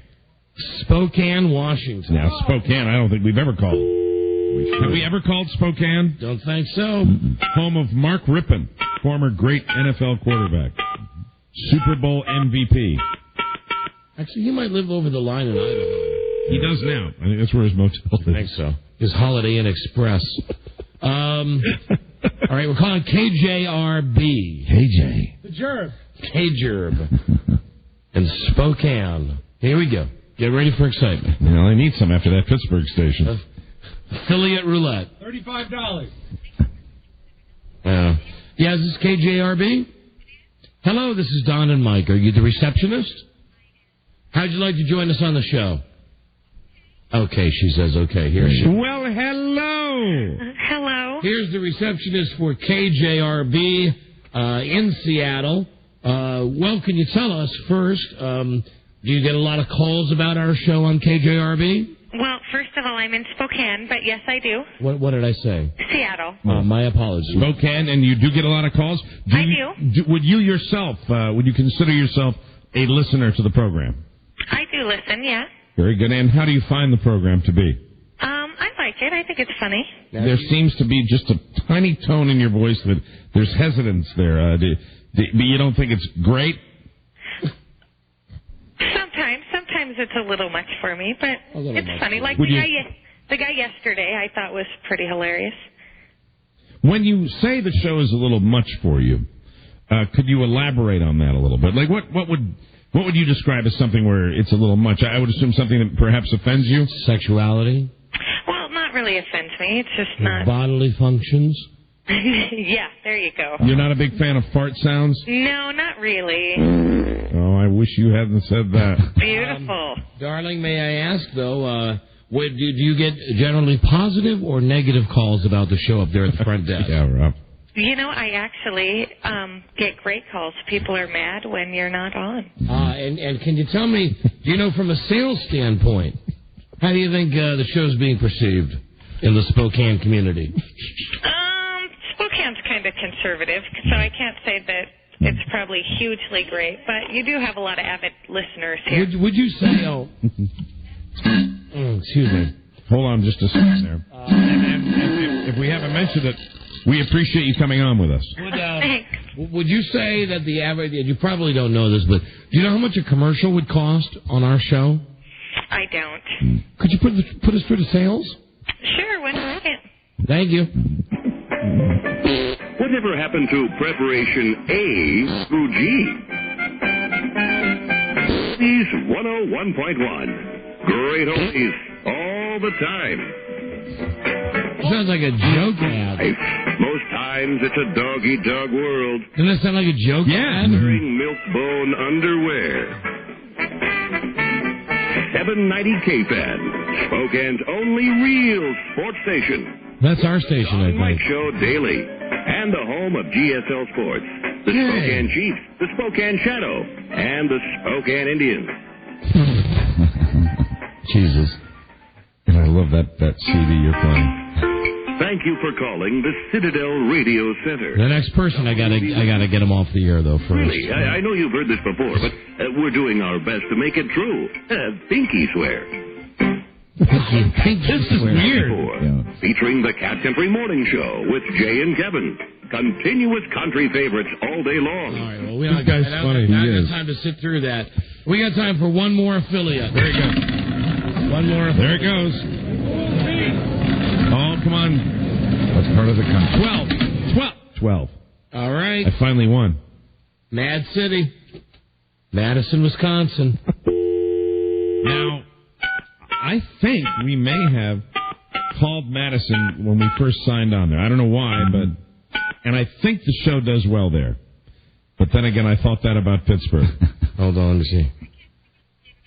Yes, hello. Is this, Rob, is this, hang on. Hello, yeah. Hold on. Yeah, is this, WTLX? Yes, it is. Hey, this is Don and Mike. You want to come on the air with us? Oh, sure. Hey, how are you, my pretty? Hello. Hi. Hi there. So this is 100.5 FM. Yes, it is. Madison, Wisconsin, WTLX. Can you tell us, can we ask your name? My name is Patty.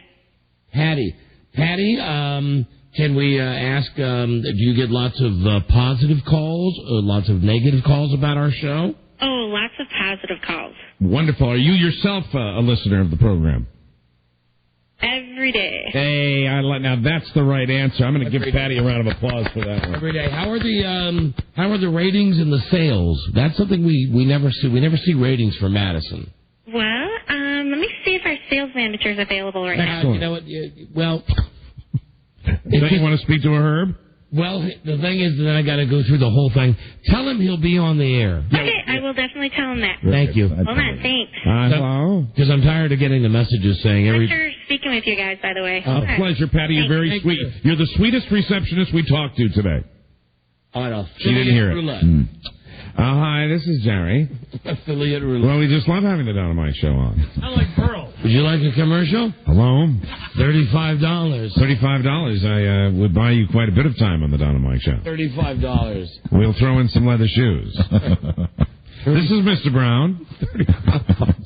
$35. Well, is it WURP? Yes, it is. That's where we sell commercials out of a gumball machine. Look at it this way, guys. You're making more than $1 a second. There you go. And that's good money. That's exciting. We're barely making more than $1 a second. How do you do?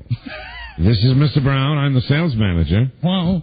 Hello. I don't have all day to wait for this lady, but Hello. she sounded very positive. I enjoy the show when it doesn't offend me. So let's review who we've talked to. WURP in Pittsburgh, Pennsylvania. Color that D for disaster.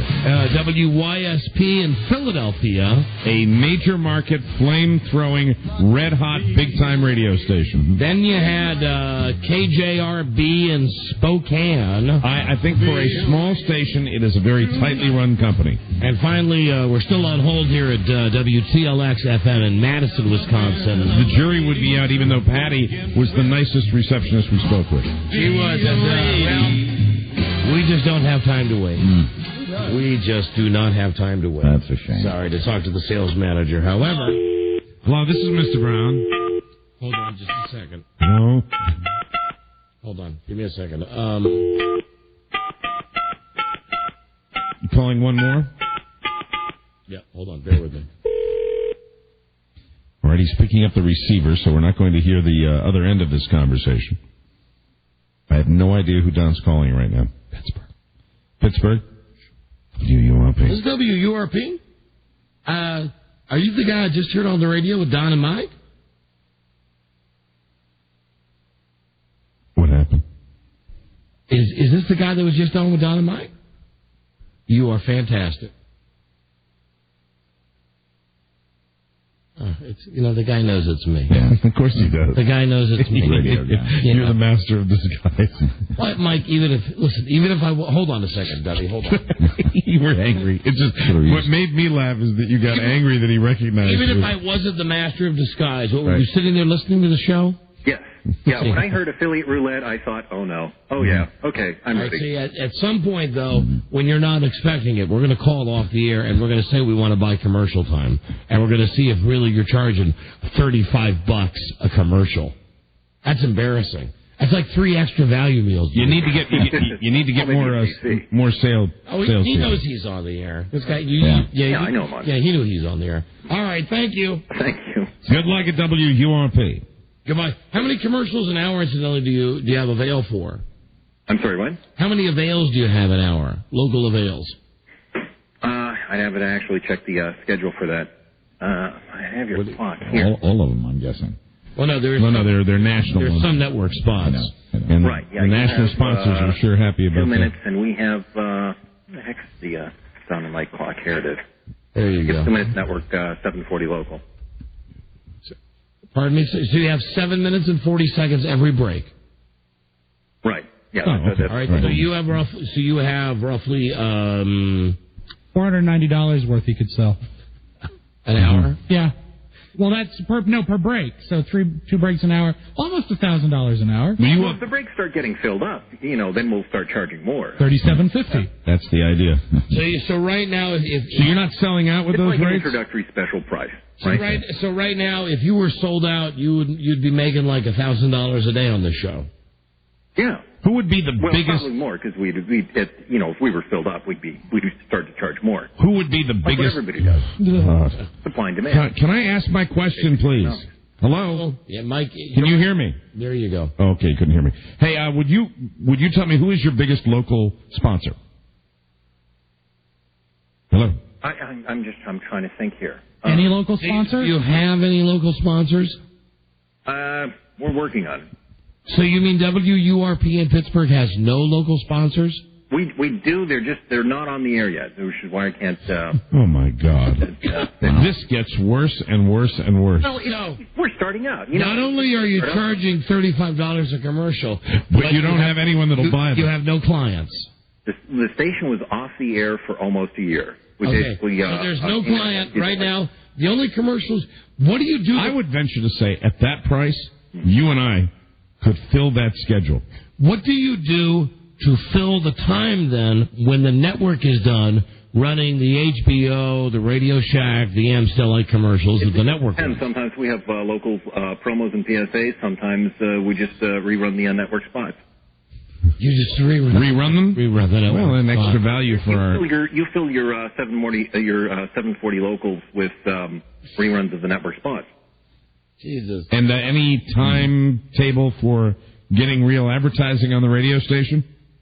That would be more up to the salespeople. I mean, I would sell myself, but I am a horrible salesman. The 2.5 you were talking about. Is there a goal, maybe a special incentive for the first client to buy a commercial?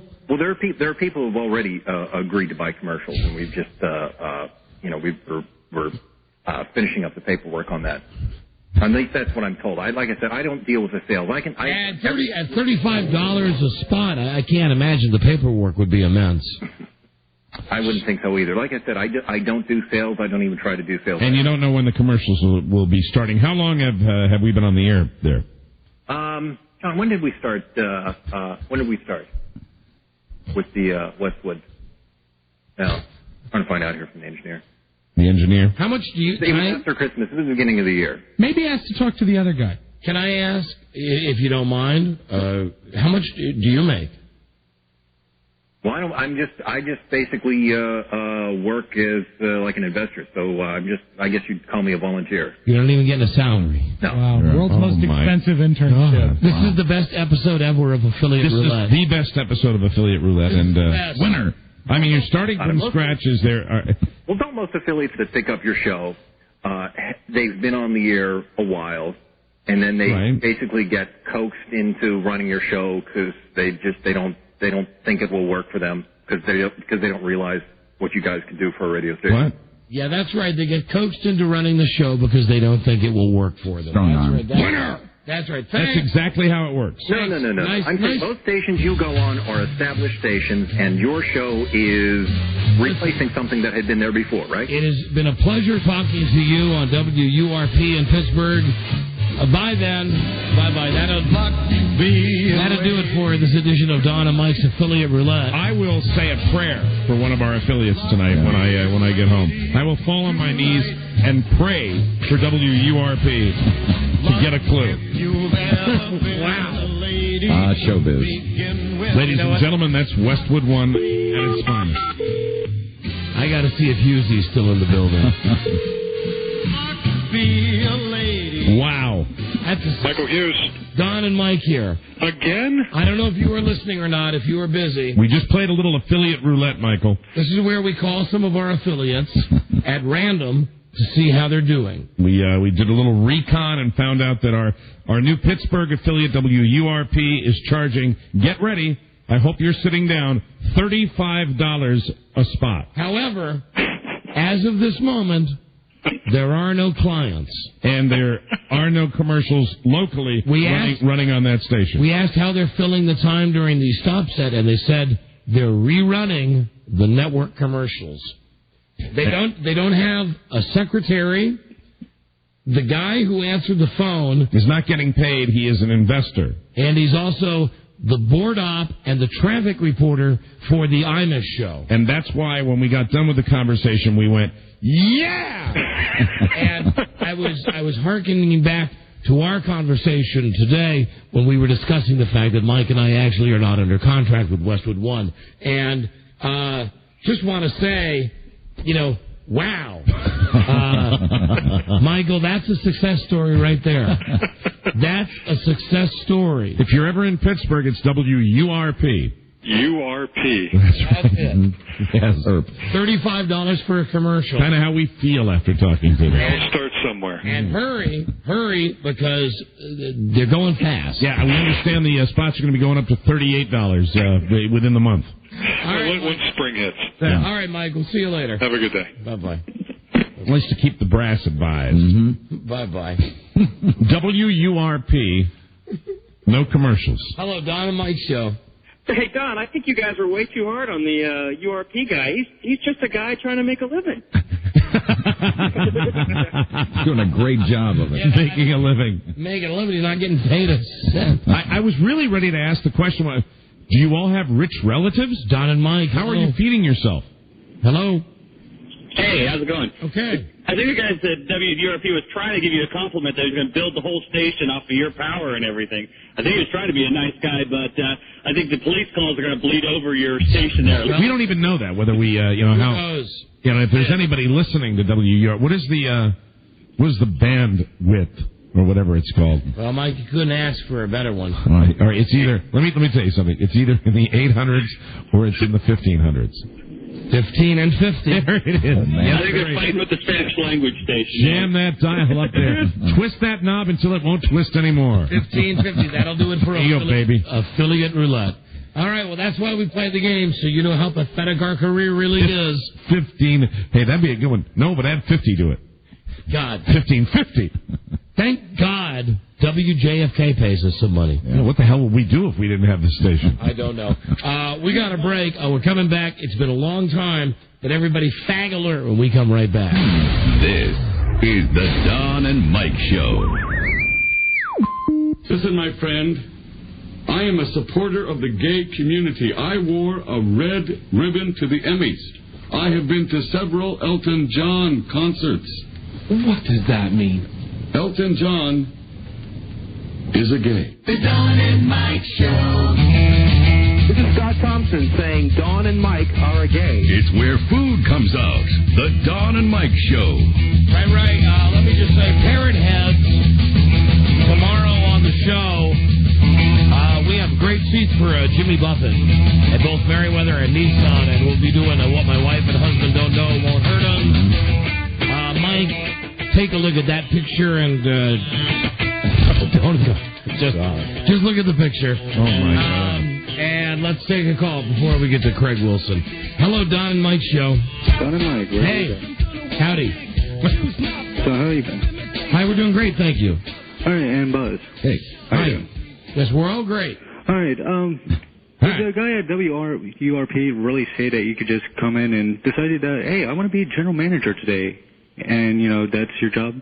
I believe he was trying to put some levity into the situation. I think we got from him that it is a basic shoestring operation, and they're starting something, and they're going to see if it works, and they're starting from scratch.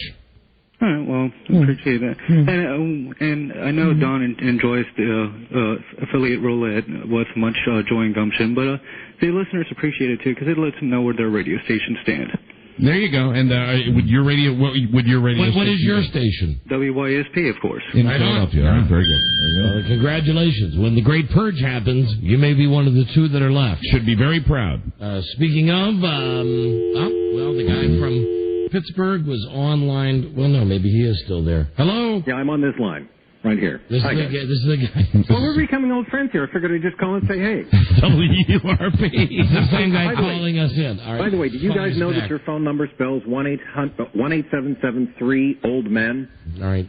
Goodbye. You have a lot of time on your hands. Hello, Don and Mike Show. Hey, Don. Yeah. I just want to know why you're such a jerk and you want to talk about firing 8 people, then you want to call this guy in Pittsburgh and just belittle him. That kind of says something about you for having a show. The best you can do is be in a station where ads only run for $35 a spot, and you can't do any better than that.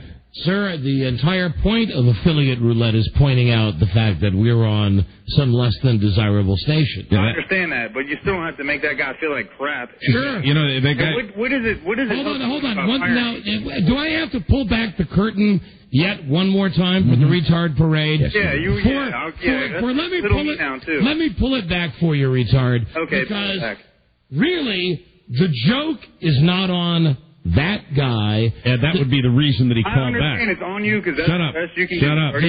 Yes, the joke is on us. And he called back. That's how we doing that spot if those other guys didn't get fired and you were still stuck in midday. You're an agenda caller about the other guys. Why don't you just wait for the other guys to make their triumphant return? I just think that maybe you should cater a little more to the laymen, the people who listen to your show. Cause I do care about the laymen who listen to my show. Layman. The layman. Layman. So funny. It almost sounds like gay man. Yeah. Layman. Jokes about that. Layman. Yeah. Where's your echo chamber in the back? Layman. Oh, you are one of the big talkers.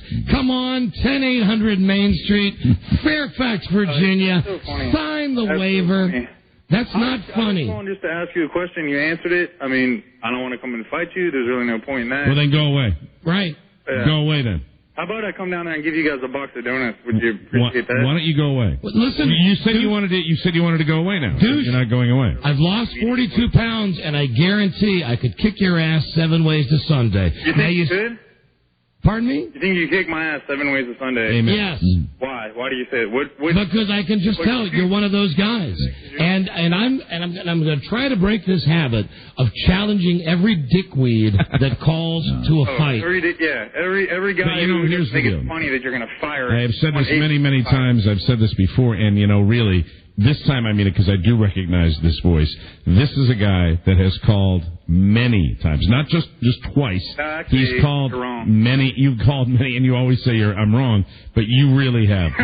You're good at this. I mean, there's the nervous laughter. But you have, and you're old because you're very venomous, and you always call with a very, very serious agenda, and you're very hostile. You know a lot about the show, yet you're putting the show down. And you answered it. That's fine. So hang up. Then go away then. Absolutely go away. Because you will not get the last word. You will not get the last word. Hang up. If you've gotten your answer. You will not get the last word. I will talk as long as you're talking. And you will not know. If you have called and you have gotten the answer to your question, hang up. You will not get the last word. I will talk every day. Hey,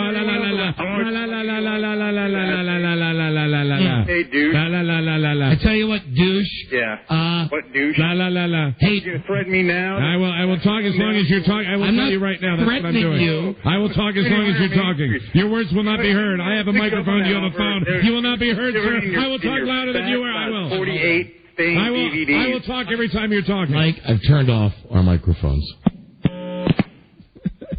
There he goes. That's my new way of driving them away.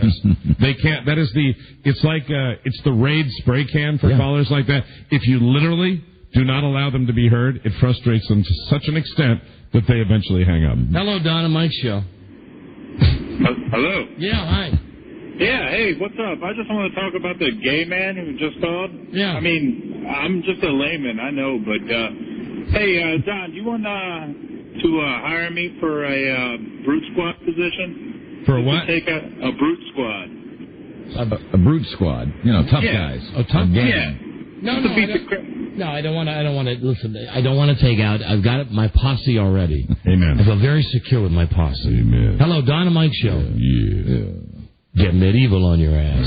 Hello. Hello. Don and Mike. Yeah, Don. Yes. Yeah, I'm really proud that you lost the 42 pounds, and I'm curious how you did it. Because I'm trying to lose weight also, and I haven't. I cut off my left leg. You and me? There is no you and me. Are we cool? We cool. And Mr. soon-to-be living his rest of his life in excruciating pain rapist over here. I love that movie, Pulp Fiction. Me too. To be honest with you, how I lost the weight very easily. I do exercise now, and I have an EAS protein shake for breakfast, another one for lunch, I have a slim fast when I'm at work, and as faggy as it sounds, I have a sensible dinner. What is a sensible dinner for those of us that might still be carrying around a few extra pounds that would be curious about? Last night it would be 2 pieces of baked chicken, some string beans, and some rice. And what kind of time frame did it take you to lose that? Over 3 months. Oh, very nice. All right, see you later. Thanks. Good luck. Bye-bye. What kind of shake, Don? It's a EAS, Mike, although I don't think the brand has anything to do with it. Really? I don't think so. I'm just saying EAS, so they'll send me some because it's incredibly overpriced. Yes, it is. Right. It's like $50 for a box of this powder. You know, send me some free stuff. I have I had a shake the other day. Yeah. The CHOCOLATE. Hello, Don Mike. Hello. Don Mike. Yeah. Hey, Don, I'll fight you. There's a guy to the point. And you know what? He kicked both of our asses. He was very to the point about that. Hello, Don and Mike show. Don and Mike. Yes. Radio guy. Yes, hello. Hey, this is Vegas checking in. No, you can't give yourself a nickname. It's against the rules. No, I think you just said this is Vegas checking. Is that your nickname, or is it where you're calling from? That's where I'm from. Oh, boy, that's good. We almost lost you there. You got a free pass. Someone called for a doctor? What can we do for you? I just wanted to call and let you know that, hey, I'd be willing to buy a radio commercial on that Pittsburgh station just to shut them up and give them some money. All right, good. Thank you, Mike. Feel free. Appreciate it. Yeah, they got plenty of space. The following is a commercial for a man from Las Vegas. Don and Mike show. Don and Mike. Yeah. Hey, we already did the Craig Wilson story on Monday, didn't we? Are you speaking of the Royal We? I'm sorry, you guys already did the Craig Wilson story on Monday. Didn't we go to Las Vegas? Oh, you're talking about the Siegfried and Roy. Hold on a second. I didn't realize that we had Jerry Seinfeld's newborn baby on the phone with us. Honeyman. Very good, sir. Thank you. Thank you. Terrific. So long. Bye-bye now. Farewell. Bye-bye. See you in the funny paper. Hello, Don and Mike. Hey, listen up about that station in Pittsburgh. Yes. Light a fire under their ass. I'm in the armpit of Pennsylvania, and I can't hear a damn thing. Really? You need to get bigger, better stations, man. We do. No S, Sherlock. I'm about ready to lose you right now because of the sunset. No S, Sherlock. No, that Thanks. sucks. Well, thank you for your support. We appreciate it. We do. Bye-bye. No need to say you're welcome. Angerman. Bye-bye. Bye, man. Hello, Don and Mike show. Hey, have you already talked to Chris in Seattle today? Yes, you missed it. Oh, man, I don't get to hear too much of you because I got a job, and what I do here every time I get off work, it's jammed up with dickweeds like that last caller. Tell them to just quit calling and leave the show to you guys. Okay, thank you. And let me just say, I'll have a blue Christmas. we wouldn't have this problem if you would just listen longer, though. I try. Okay, but not enough. All right. Thank you. Thank you. See you, Buzz. Goodbye. Bye-bye. Hello. Oops. Don and Mike show. Hello. Cello. Hello. I pressed the button. Hello, Don and Mike. Don and Mike. Yeah. This is Sensitivity Police calling. Hi there. Hi there. It just makes me laugh. Well, for some reason, shouldn't you be calling these people special person instead of retard? Okay. Shut up. Get out of here, gentle person. Hello, Don and Mike. Hello. Hello. Hi, I'm calling from San Francisco. Yes, hello there. And I've really been curious about what kind of stations over here. I was hoping maybe I can get you guys to throw San Francisco station on the list. I know they rerun their commercials quite often. You mean you'd like the San Francisco station to be on affiliate roulette? Well, it just depends where the wheel bounces, my friend. It just depends where that little marble goes. It's not like we prearrange it or anything. I might just have to be patient. I know they frequently play songs during their commercial spots. Yes, we've heard that they're another one of our finer affiliates. Didn't we have them on affiliate roulette? Didn't we have them on the last affiliate roulette? I don't think so, but I think that we had people from San Francisco calling saying that they play songs during the commercial. That it's a worse station than any of the other stations we called. It's pretty bad reception, but we love you down here. So thank you, my friend. Bye-bye. Thank you. Bye. Bye-bye. See you later. Hello, Don and Mike show. Ooh, listen to that echo. Hello. Oops. Gone. Hello, Don and Mike show. Oh, I get it. You were doing the echo. Well, the guy accused me of doing Hello. Hello. Oh, stop it, Mike. Mike. Mike. Mike's a fag. Mike's a fag. Hello, Don. Mike sucks D. Sucks D. Mike drinks number 3. Number 3. Hello. Hey, Mike. Yes. Hey, Mike. Mike. Yeah. Yes, is a fag. Mike. All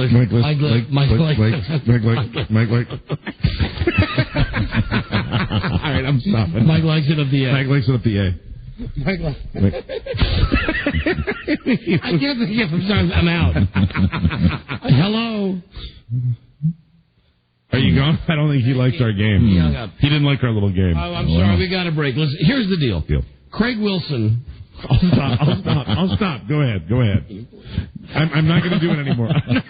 I'm not going to do it anymore. Really? Really. Okay. And I meant really. When you said really, I meant really. You said really. Yeah, I'm done. Okay.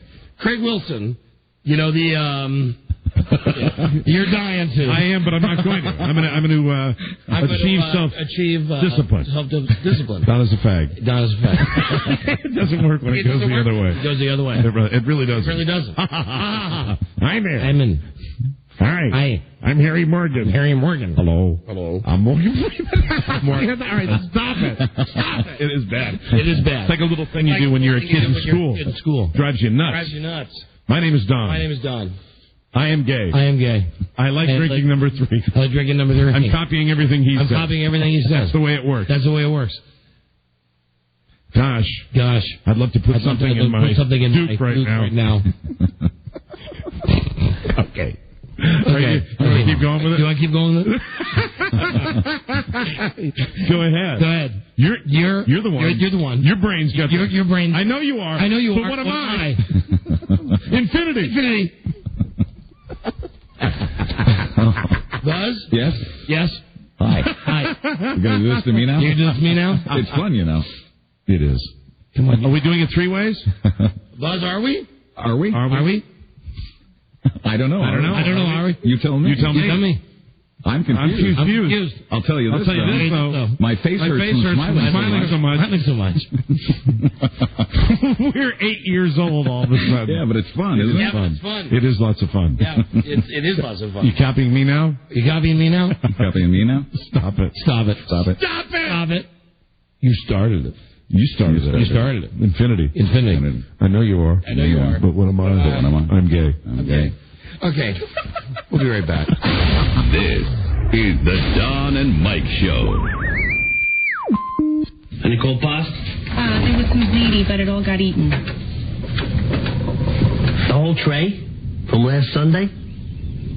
Monsignor Jughead was here. If you are referring to Father Intintola, yes, he was. He spent the night here. The priest spent the night here. What happened? Nothing. And you're telling me this because... You might hear something. Take it the wrong way. His car was out front all night. You know what? This is too f***ed up for me even to think about. What'd you guys do for 12 hours? Play, Name That Pope? He gave me communion. Oh, I'll bet he gave you communion. Excuse me? Well, Carmela, the guy spends the night here with you, and all he does is slip you a wafer? That's verging on sacrilege. Oh, I didn't mean to verge. Well, you think I'm lying? I don't know, but the whole thing sounds... Would I have told you about it voluntarily if there had been anything to be ashamed of? Do I look like the friggin' Thornbird over here? He's a fag. That's it. Because otherwise, I got to question what I'm hearing here. The Don and Mike Show. They're not only bastards, they're tasteless bastards. Don Geronimo and Mike O'Mara. All right, so the last couple of weeks, you know, Robbie and I have looked at this Craig Wilson thing, right? And it's just not been gay enough. The one last week had some moments where he talks about his partner Jack, but a lot of it had to do with the terrorist attack and kind of too heavy. The space shuttle blowing up. Right. The one this week is not over the top gay. I think it's got some moments, and then I have a special surprise twist at the end of this. Very good. So stay tuned, please. Now, from the pages of USA Today, it's time for us to read a column verbatim.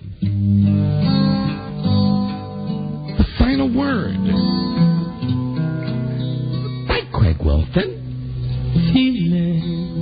The days of giving it the old college try have sailed by.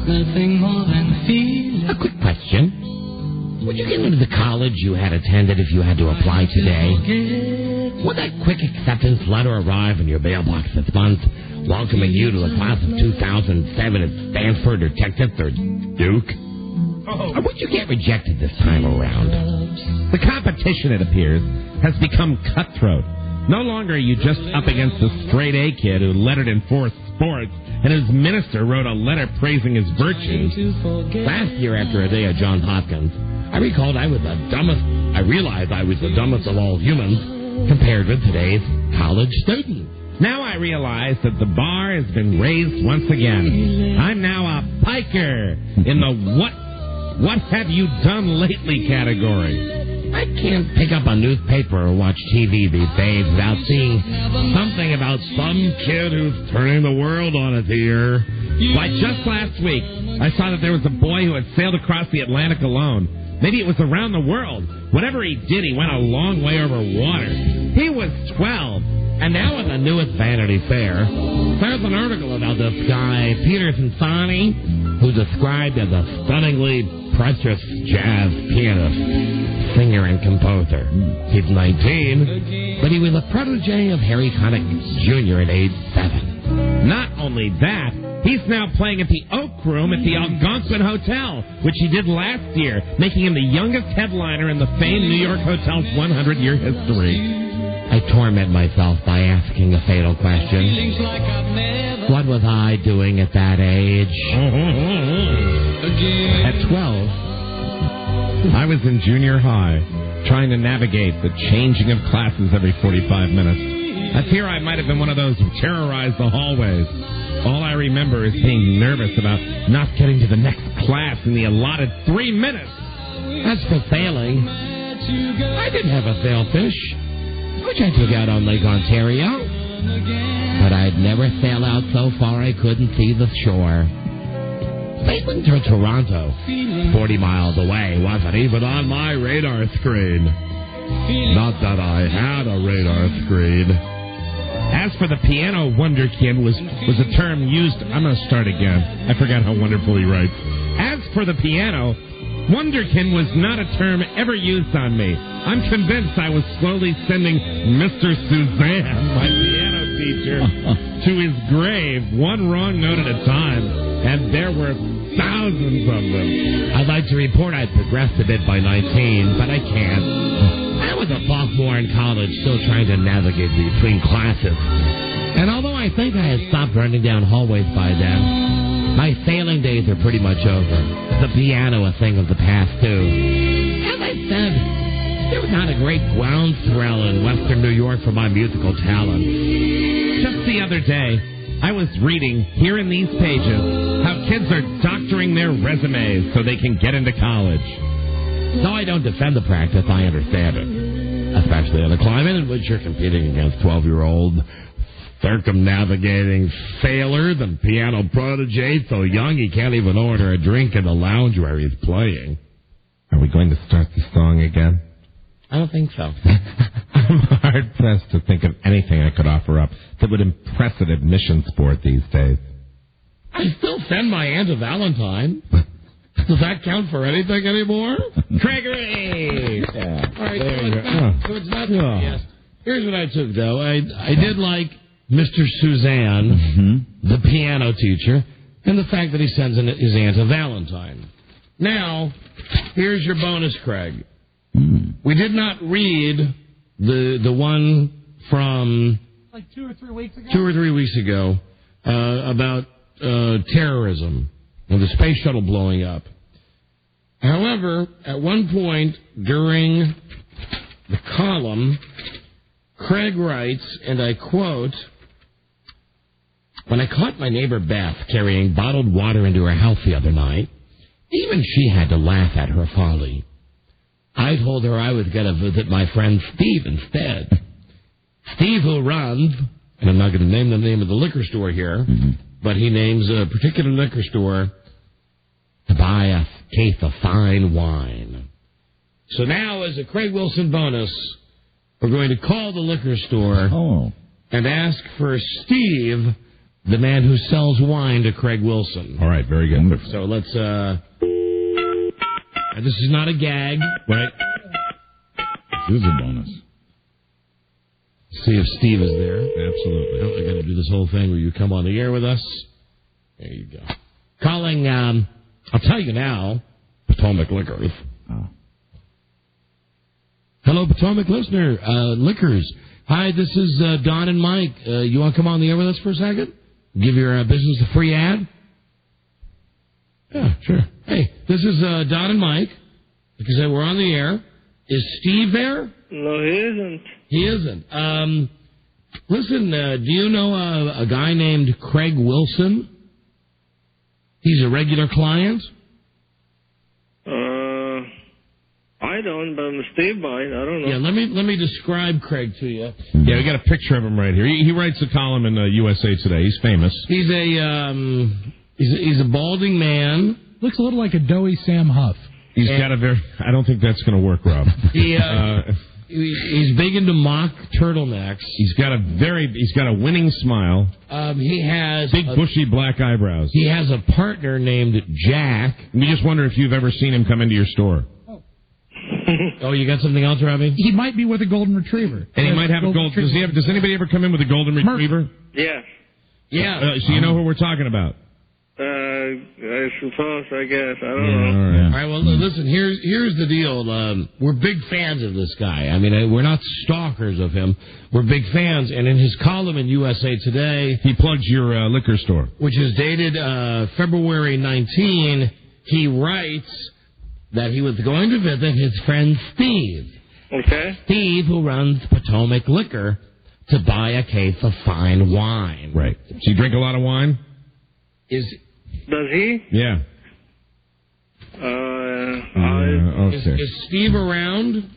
No, he already left for the evening. He left for the evening. He left for the evening. Would there be a chance, if I put you on hold, you could give somebody a number where we could get a hold of Steve? You need to get a hold of him now? Yes, it's vital. We want to find out about our friend Craig. I don't think it's going to be possible. Why is that? He already left, and he carries no phone with him. Carries no phone with him. And do you mind? He went to a game, watch game. Watch game. And you, my friend, how long have you been in this fine country? I don't know, a couple of years. Why? A couple of years. Fantastic. You got documentation? No. What for? What is that for? We're just curious. Are you legally in this country? No. Do you pledge allegiance to America? No. You don't? What? What the hell is that? What the hell is that? I mean, it's just supporting the United States. Oh, yeah? Do you support the United States? No. You don't? How come? Do you know what that means? No. Do you speak English very well? No, sir. All right. If the United States got in a war with Iraq or Afghanistan or North Korea, which side would you be on? Who would you be rooting for? I don't know. I'll be sitting in the middle watching. No, but if you had to pick a side... I think he understands what you're saying. If you had to pick a side... I don't understand what I'm saying. No, I think I understand what you're saying. No, I don't. But if you had to pick a side... Do you love this country? Do you love America? I don't know what kind of question that would be. Well, it's a simple question. Kind would like an answer to it. Do you love America? Yes. No, I think he was saying yes to a customer. I think so. I think you might be right. We'll take it. Do you love... Yeah, I know. I put it down as a check mark. Let me ask you a question. You want to leave your number and have Steve call you if you need to talk to him? Yeah, but I need to know, do you love America? I can't give you an answer. You can't give me an answer. Why? We'll put it on hold. You camel-loving bastard. You don't even know that, though. Oh, yeah, I do. Okay. What is your country of origin? Oh, he's called the police. Hold on. What's going on? The INS. We're simply calling a liquor store trying to give you bonus Craig Wilson coverage. What was that? Hello? Abu? He just laid down the phone next to the cash register, I think. I hope he's not being robbed. Or maybe I do hope he's Sounds like an awful lot of pennies. Have you ever paid for wine? I have. I have. It's quite a transaction. So maybe he's playing pinball. They're doing this on purpose. Or loading a gun. Maybe that's ammo hitting the floor. Preparing to come and pay us a visit. After that camel-loving comment. Hey, hello. Hey, Turban Boy. Hello, Saeed. What's the guy's name on 24? Saeed. Saeed. Is it Saeed? Saeed. Ringing somebody up. You're listening to an illegal alien. Big boozing town, D.C. Who does not love America. That's what he said. And all of this, we're just trying to find a friend of Craig Wilson's. And we're getting nowhere. Hey, Ahmed, dude. I'd walk a mile for a camel. Allah's on the phone. Allah says pick up the phone. I got a free flying carpet for you. You got them all. Where's the lamp? Genie in a lamp. Genie in a bottle. Do do do do do do do do. What is that thing where the snake comes out of the basket? Snake charmer. I believe he's an illegal, if anybody from the INS is listening. Very hard to tell. Well, I've made my decision. I believe that now we've reached a show where I understand what you were saying the other day when we were arguing. Right. You think that I think everyone's guilty? Yes. But I'm really right this time. You believe that he is plotting against the United No, I believe that he's in this country illegally. Illegally. Well, that's not as bad. Then I think you've modified your stances. Normally it would be just, Well, I still think he should be killed. No, you don't. No, I don't. No, just reported, though. Immediately. He certainly should not be selling Americans liquor. Now, what is this dude doing? Not speaking to us. I know. Hold on a second. We got people who want to talk to you. Let's see. Line number 3. Hello, Don and Mike. Yeah. Yeah, you're on the air. Hi. What's up, guys? Hey. Would you? Yeah, what can we do for you? Well, hey, first thing, man, if this jerk-off don't like America so much, then why don't he don't go the hell back where he came from? Gentlemen, with all due respect, I think we may be traveling down a little dicey road here. I really do. I really do. Mike, it's a slice of America right now. I really do. It's a slice of America. Big trouble in Little China. Well, trust me. Just let me give him a second to come back on. Well, or he could He's just out. hang up, which he did. Right. Well, we tried to give you some bonus Craig Wilson today. Absolutely. We tried. Maybe some other day. Some other day, Gregory. You know, and Craig has just not been gay enough. No, he hasn't. Even that last one. That's why we haven't gone with this bit like for the last. Isn't it about time it's springtime that he takes a trip to France with his mother? Mom? Yeah. I hope so. I want one of those trips with Mom. Yeah. Jesus, so do I. My God. Well, we need to change the topic. That's our transition music. Yeah. Except the topic changes that we got to do commercials. Oh, no. So we go, what do you mean, oh, no? I'm just kidding. Oh, no, you love commercials. I like them, especially at $38 a pop. 35. 35, Mike. $35. Right. Hold on. I do love this, though. Wants to challenge you. What? I got to just take one of these. What's the challenge? Hello. Hey. Oh, hey, Don and Mike. Yeah, what's the challenge? Hey. Oh, I wanted to challenge you to a fight. It's another guy. It's another guy that wants to fight. Okay. Yeah. All right, bye-bye. Here's it. Yeah. Here's it. Yeah, okay. He's already challenged. Hello, Don and Mike show. Don. Yeah. Hey, I tell you what, I'm so tired of seeing all these people come from other countries like the rest of us did. Yeah, that's right. You remember when I mentioned that dangerous road? When I saw all of a sudden I see people with like pitchforks going down. That didn't come from somewhere else. I'm telling you, that's up and down the phone line. That's all we got. Hello. A lot of idiots. Hey, what's this douchebag doing in our country if he's can't even answer your questions? Listen, go into any convenience store, sir. It's not a novelty. Right. Hello, Don and Mike. Hello. Hello? Yeah, you're on the air. Hi. Hey, get that douchebag off there, man. I'm leaving for the Marine Corps in a week and a half, and I'll be glad to go over there and kick everyone's ass for you two. Okay, thank you. Scary, isn't it? Hello, Don and Mike show. Don and Mike. Yeah. Hey, I was willing to bet that guy is a Russian. He is a Russian guy because everyone I've met always say, what the hell does that mean? Russians do. Huh. Yes. Russians say, what the hell does that mean? What the hell? I'll bet you anything. That guy is Russian. What the hell does that mean? You know what that means? Get that man his money. Moose and squirrel. There we go. Don and Mike, hello. I'll bet ye anything. Hello. He's Don a Russian. Gotta be a Russian. Hello. What the hell? Mike? Yeah, hi. Yeah, when he first got on there, he kind of reminded me of Evan Marriott from Joe Millionaire. He's a lightning rod. We got a break. We'll be right back, everybody. This is the Don and Mike Show. I do remember the first time I heard the sweetest voice in the wide world. Miss Tay. Miss. From that day on, we was always together. Hey, in the wind. He was like peas and carrots. I'm fierce.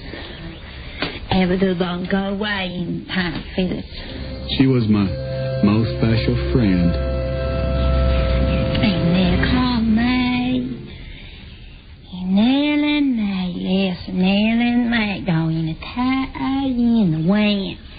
Tie in the wind. My only friend. The Don and Mike Show. With moods as dark as Cabernet, it's the Don and Mike Show.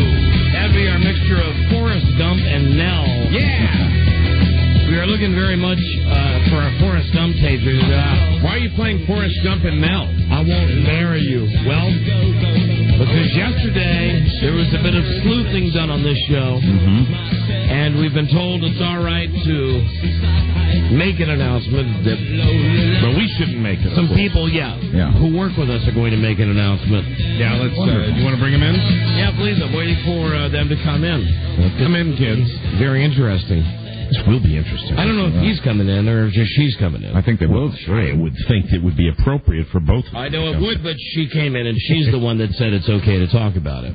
Oh, there they are. They're both here. So now joining us are Charles Loring Broyhill, Lisa Herndon. This is a very interesting day. She's sitting on his lap. Very special, and I guess without further ado, we'll just kick it over to Charlie and Lisa. I think we need a timpani, Rob. We need a timpani. Who's going to be? Who will be the spokesperson for the group? She can. She will. Lisa will be the spokesperson. I was going to say you could. No, Lisa, why don't you tell America the amazing news and get ready for, incidentally, the hearts. You will hear the hearts of millions of women breaking. You will indeed. And you will hear millions of children saying, "That's my daddy" on the radio. What is the news, Lisa? Charlie and I are going to get married. Wow. Congratulations. There it is, ladies and gentlemen. Now, not only... You heard the story broken here yesterday. Broke? Now, not only are Charlie and Lisa engaged, but there is a date. Yeah. Right now, Charlie... I love Charlie not talking. I love Charlie just... Charlie, right now, you realize throughout the metro area, thousands of training bras are at half-mast. Not to mention the beach towel club for young Lisa here. That's right. You know? Mm-hmm. And one Herndon sister left. And right. Lisa? Yeah. The date is... June 28th. And the year? 2003. That means this June you are going to be a June bride. Yes. There you go. Let me tell you the conversation that I had with Lisa this morning. Okay. I'm going to replay the conversation. All right. At least from my vantage point. If I'm speaking out of turn, you tell me, okay? So, Lisa calls and she says, very sweet, a very nice call, said, we didn't want you guys to be the last to know. She was upset how we found out about it through a third party. I was kind of responsible for that, but it's my broadcast journalist in me. I just have to. I have to dig. I have to get to the bottom of things. No, it's the nosy guy in you and the gossipy guy. You're always the first to know. Mike, I gotta say, you know what? When it comes to you two, I've been one step ahead of you all the way along. All the way along. I don't know why, because really I'm not. I gotta say on Mike's behalf, he wasn't snooping. It came to him. It did. It fell into my lap. The info came to him. Yeah, but I'm not going to rat out the person that did that. Carrie? Thanks, Cheech. Not my wife. So this, different Carrie. So this friend of Lisa's calls Mike and tells her, and so... Didn't really tell me, just kind of dropped a hint, and then even after I tried to get her to clarify it, it was even more of a hint, and then that's when it broke. So yesterday, after we brought Lisa in, because Mike played me the second message from Cheech during a commercial break, and it was obvious that there was something between these two that we didn't know about. Right. The message was like, everybody, you guys aren't supposed to know. So that's why we called Lisa in and we said, is there anything you want to tell us? We said, show us your hands. And she said, no, I don't know what you're talking about. Well, during the break, I went back to find Broyhill because I know, first off, if he was pissed, he'd tell me. Right. If something was going on, he'd tell me. And he very matter-of-factly said, yes, it's true. It's true. Went to the website. I'll give them a plug and tell you he's bought her a ring at Tiffany's. Wow. Yeah, no slouch there. Lucky lady. I'm adorned in Tiffany all over. Wow. Now, here is my conversation with Lisa, and I know everybody's probably wondering this, so I'll just throw it out there that I'm talking to Lisa, and she says, the date is June 28th, so mark your calendar. I said, this year. Yeah. Yes, that's very close. Lisa said, I'm not pregnant. And I said, I said, okay. And then we were talking again, and I said, well, why so soon? And then she said, for the second time, I'm not pregnant. Right. She said, we were looking at, and then I said, but now we get a vacation around the 4th of July. We get a vacation at Labor Day. We get a vacation around Christmas. Right. And then she said, for the third time, I'm not pregnant. Was she anticipating a question from you? Is that what she was doing? I don't know. All I know is I counted. I thought originally 5, but 4 times. Right. You mentioned separately, I'm not pregnant. I thought it was more than that, so good. It may have been 5. Right. I thought it was 4. It may have been 5. Because, I was thinking... But, of course, Charlie's really not getting any younger. So, as soon as they get married, But here's what I was thinking. Because you mentioned with our schedule that this would be a good date for you. You certainly could wait until we got a nice long break at Labor Day. Is your point that maybe she was protesting too much? Yes, we get a nice long break around Christmas, and here's what I was thinking. That in 3 months, you might not be showing that much. You could get away with wearing a dress. Right. But if it was the end of August, beginning of September, right, you'd start to show, and my God, by December, you'd be, like a... Big as a house. With a basketball underneath your belly. So, are you pregnant? No, she's not. Oh. Hey, we hear from Charlie. There we go. Chance there, huh? There you go. However, Lisa. Yes. Do you feel your biological clock is ticking? Can't you hear it? She's a young woman. Yeah. I'm going to be 40 soon. Her birth in years, she's got lots of birth in years. Yeah, I know, but you got to consider Charlie now is the Larry King factor. Well, that's what I said. I said Charlie really is... that's why I'm asking if the clock is ticking, because while Lisa's 25, 26, Charlie is 40. 38. Hey. He's almost 40. And really, based on what I'm going to be doing now that I'm single, and your vast age difference, breaking the former record held by me, I want to say thank you for that. Oh, you're welcome. That's very nice of you to do that. I like that age differential. Was it 10? Mine was 9. Of course, 12 and a half. 12 and a half. Excellent. Pregnancy, of course, would mean that you have had premarital sex, sinners. I know that you... I forgive you for having premarital sex. I've known it all along. Yes. I want to say that I love Charlie and Lisa. However, I believe she is pregnant. God. I believe the lady doth protest. Well, Charlie, I bet you know where a clinic is. Oh, no, never. And I bet to win a bet with me. I would not do that. To win the bet. To win the bet. Talk about sinner. Now, Jesus. Small potatoes. Or maybe you'll pull a Mike and 9 months directly after you're married. Yeah. Your wife, it's funny, your wife. Hi. Your wife will have a baby. But you know what, seriously, we were talking about this, my ex and I, and sorry to bring that up on such a special day, but we were having this discussion, and Laura informed me, and I'm rightly so, she got pregnant right after our honeymoon, because she had her period on our honeymoon. Ooh, ouch. So I know for a long time it was thought that, I know that, Don, you enjoyed the speculation that it was a shotgun wedding, but she reminded me, I always thought that we actually, you rewrite history, that we'd actually gotten pregnant on the honeymoon, and that was not the case. Are you two kids planning to have children? Yes. Very good. Yeah. Let me say, yeah, right. And I mean this, congratulations to each of you on your first marriage. Mm-hmm. Thank you. Looking forward to the second. Lisa, I will tell you, Charlie has had her eye on you from day one. His eye? You said Charlie's had her eye. No, yeah, Lisa's had her eye, on you. Mm-hmm. Really? Known it. Knew that you wanted to marry him. And I never thought he'd get married. I never thought he'd be married ever. Ever. Charlie, why? Not June yet. That's right. There's Charlie, time. why are you marrying Lisa? Because I love her. Oh, my God. That's great. Oh, my God. That is great. That's, well, we want to say congratulations to you two kids. We do. I mean, really, that's just... It's a first for this show, isn't it? Sure is. That we've had two people associated with the show get hitched. Is. Don and I, of course, have had our extramarital relationship for almost as long as the show's been going on. But this is the first over the top legal type thing. So congratulations. I want it on record though that it's March 5th. Mm-hmm. I think she's knocked up, and we'll find out 9 months from now. And really, may I make a request? Can we have really? I mean, that show that was on Fox, Bridezilla.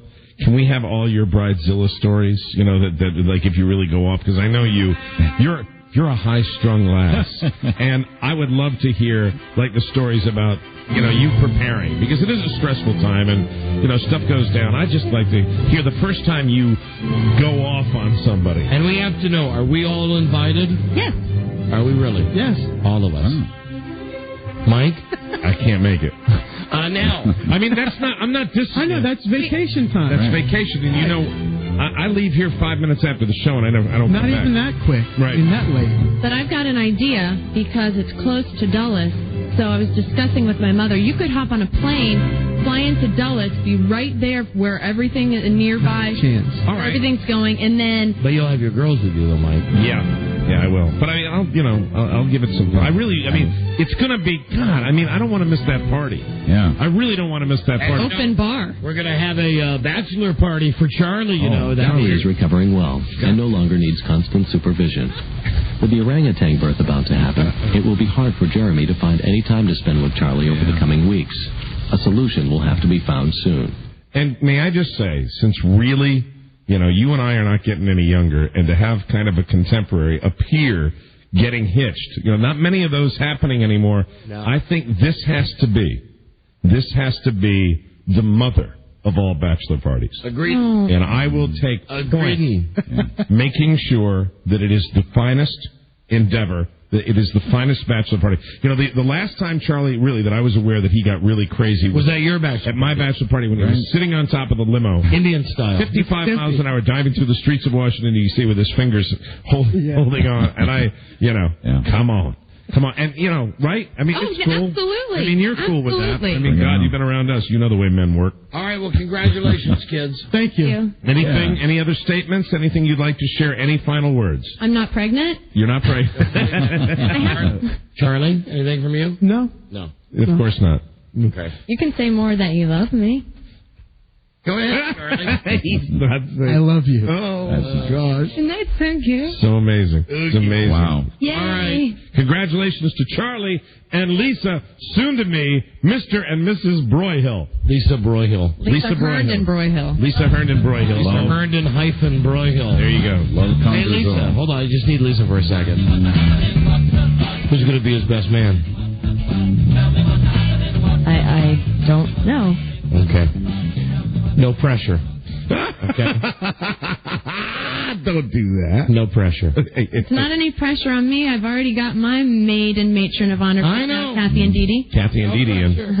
If you can, like when you see have you picked out the bridesmaids' dresses yet? No, we're going tonight. Oh, you are? Just bring them in. I'd like to take a look at them. I'd love a little input on that. Well, Kathy's listening, so she can come with me tomorrow. And we You can. know what? Very good. You have a glow about you. She does. Yeah. She's floating. She's walking on Hey, it. you have a glow. I don't have that glow. You're knocked up. You got a baby monkey inside you. Baby monkey. Someone called for a doctor? You do. All right. Congratulations, Lisa. Thank you. Very good. Bye. I don't want to ruin. I don't want to rain on anybody's parade. Of course not. I wish them nothing but the best. Absolutely. I'm pretty excited about it. I think it's terrific. I'm not the best man. I'm not going. In a world where owning a radio was strictly forbidden, one man found a way to bring good news I to don't his want to people. miss that. It was Buzz. He made it up. I don't want to miss that. It was Buzz. I might figure out how to get You're back. going to miss it. Don't worry. Yeah, you know I won't come back. No, you won't. Buzz, what's your lead story today? Love conquers all? No, a guy who works for CBS News is using a fake foreign accent. Hello, this is Dan Rather. I am your Middle Eastern analyst. All right, stay tuned, everybody. Stay tuned for news and comment coming up on the Don and Mike Show. So sure she's knocked up. That was very professional. This is the Don and Mike Show. What's the word from Planet Crackpot? The Don and Mike Show. Operating under the Jolly Directive, the Don and Mike Show. Time for Buzz new show. Buzz Girdley brought to you by Viramax Sexual Pleasure and Performance Enhancer. Doctor developed and clinically tested. Viramax works. Available at Rite Aid, GNC, and other selected retailers. Try it today. Viramax. 1-888-TRY VMAX. And the sign. That is tight, ladies and gentlemen. Here's Buzz. Hi, Buzz. Hi. The guy. Hi, Buzz. Hi, Don and Mike. The guy who translated Saddam Hussein's words on a recent CBS News special was using a fake accent. The LA Times says Steve Winfield is an actor who has no accent in real life. He was reading the words written by the people who really did translate what Saddam had to say to Dan Rather on 60 Minutes 2 last week. Dan, you are a tool. I understand. Lisa Herndon is carrying the monkey child of Charles Broyhill. That Leslie Stahl is a real hellcat. See, you guys could work for CBS News. A spokeswoman for CBS says the use of the actor was, and I quote, in complete compliance with CBS News standards. Yeah, that's been done for a million years. But to have an actor use a fake accent? I've always thought when I've heard those translations, especially like on 60 Minutes, right, that they tweak it up, that they make it. They want you to they want to convey that the person is coming from that area. Right. So that's why they do that. And I have always thought that those are bogus accents. Why not use a translator who really has that accent? I demand Lisa Herndon take a pregnancy test on the Don and Mike Show. That, to me, spells ratings. That is the same saying that is like CBS would be compliant if they had a real translation and Charlie Stewang Stavelak read it. There we go. Hey, Dan. Lick it. Well, the protests around the world are getting louder. People speaking out and acting out against a war with Iraq. 500,000 people in India protested yesterday, and thousands of students staged anti-war demonstrations all across Australia. It was just last week, Buzz, I was saying, boy, it doesn't look like we're going to have this war now, based on what I had heard and the stuff I read this weekend. And now it's like we're saying F Turkey and F everybody. Yeah. We're doing it anyway. We seem to be traveling down a dangerous road. And today in this country, the biggest set of anti-war demonstrations since Vietnam.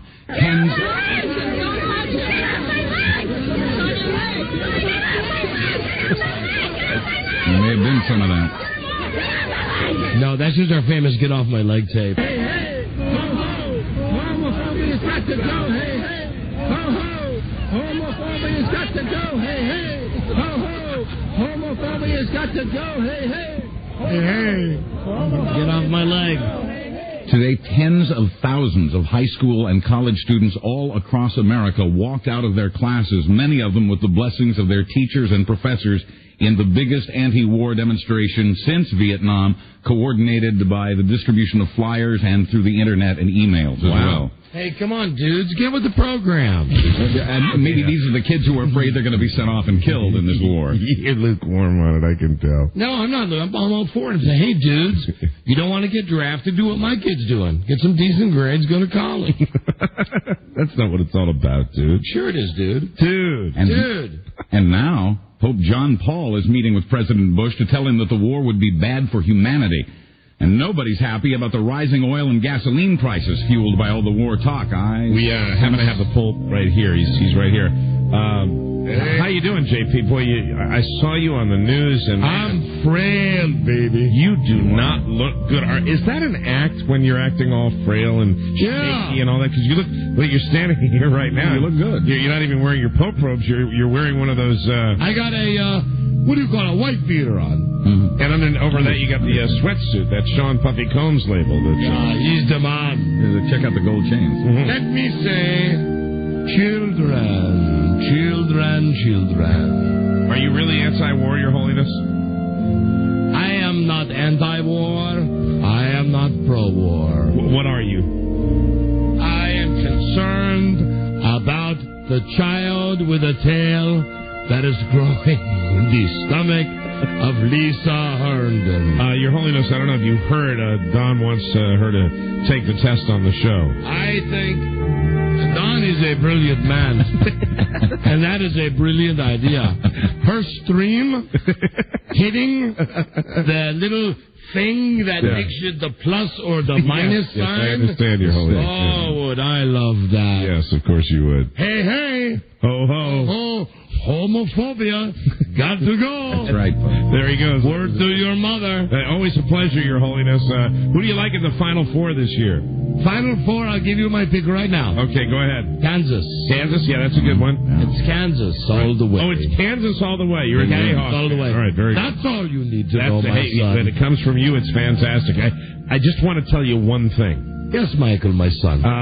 You might not like this, and I'm not sure whether you're even aware of it, but we've had kind of a semi-regular guest on the show, and I'm hesitant to tell you this.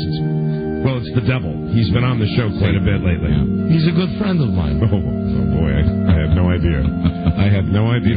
I feel better now. I'm so glad that I came clean with you. Don't tell me you believe all of the good versus evil. I didn't know you two were in cahoots. It's a 50-50 split. Oh, now see? Wow. Now I'm completely relieved. Now it's great we can have you both on the show. So remember, for the Final Four, right, Kansas.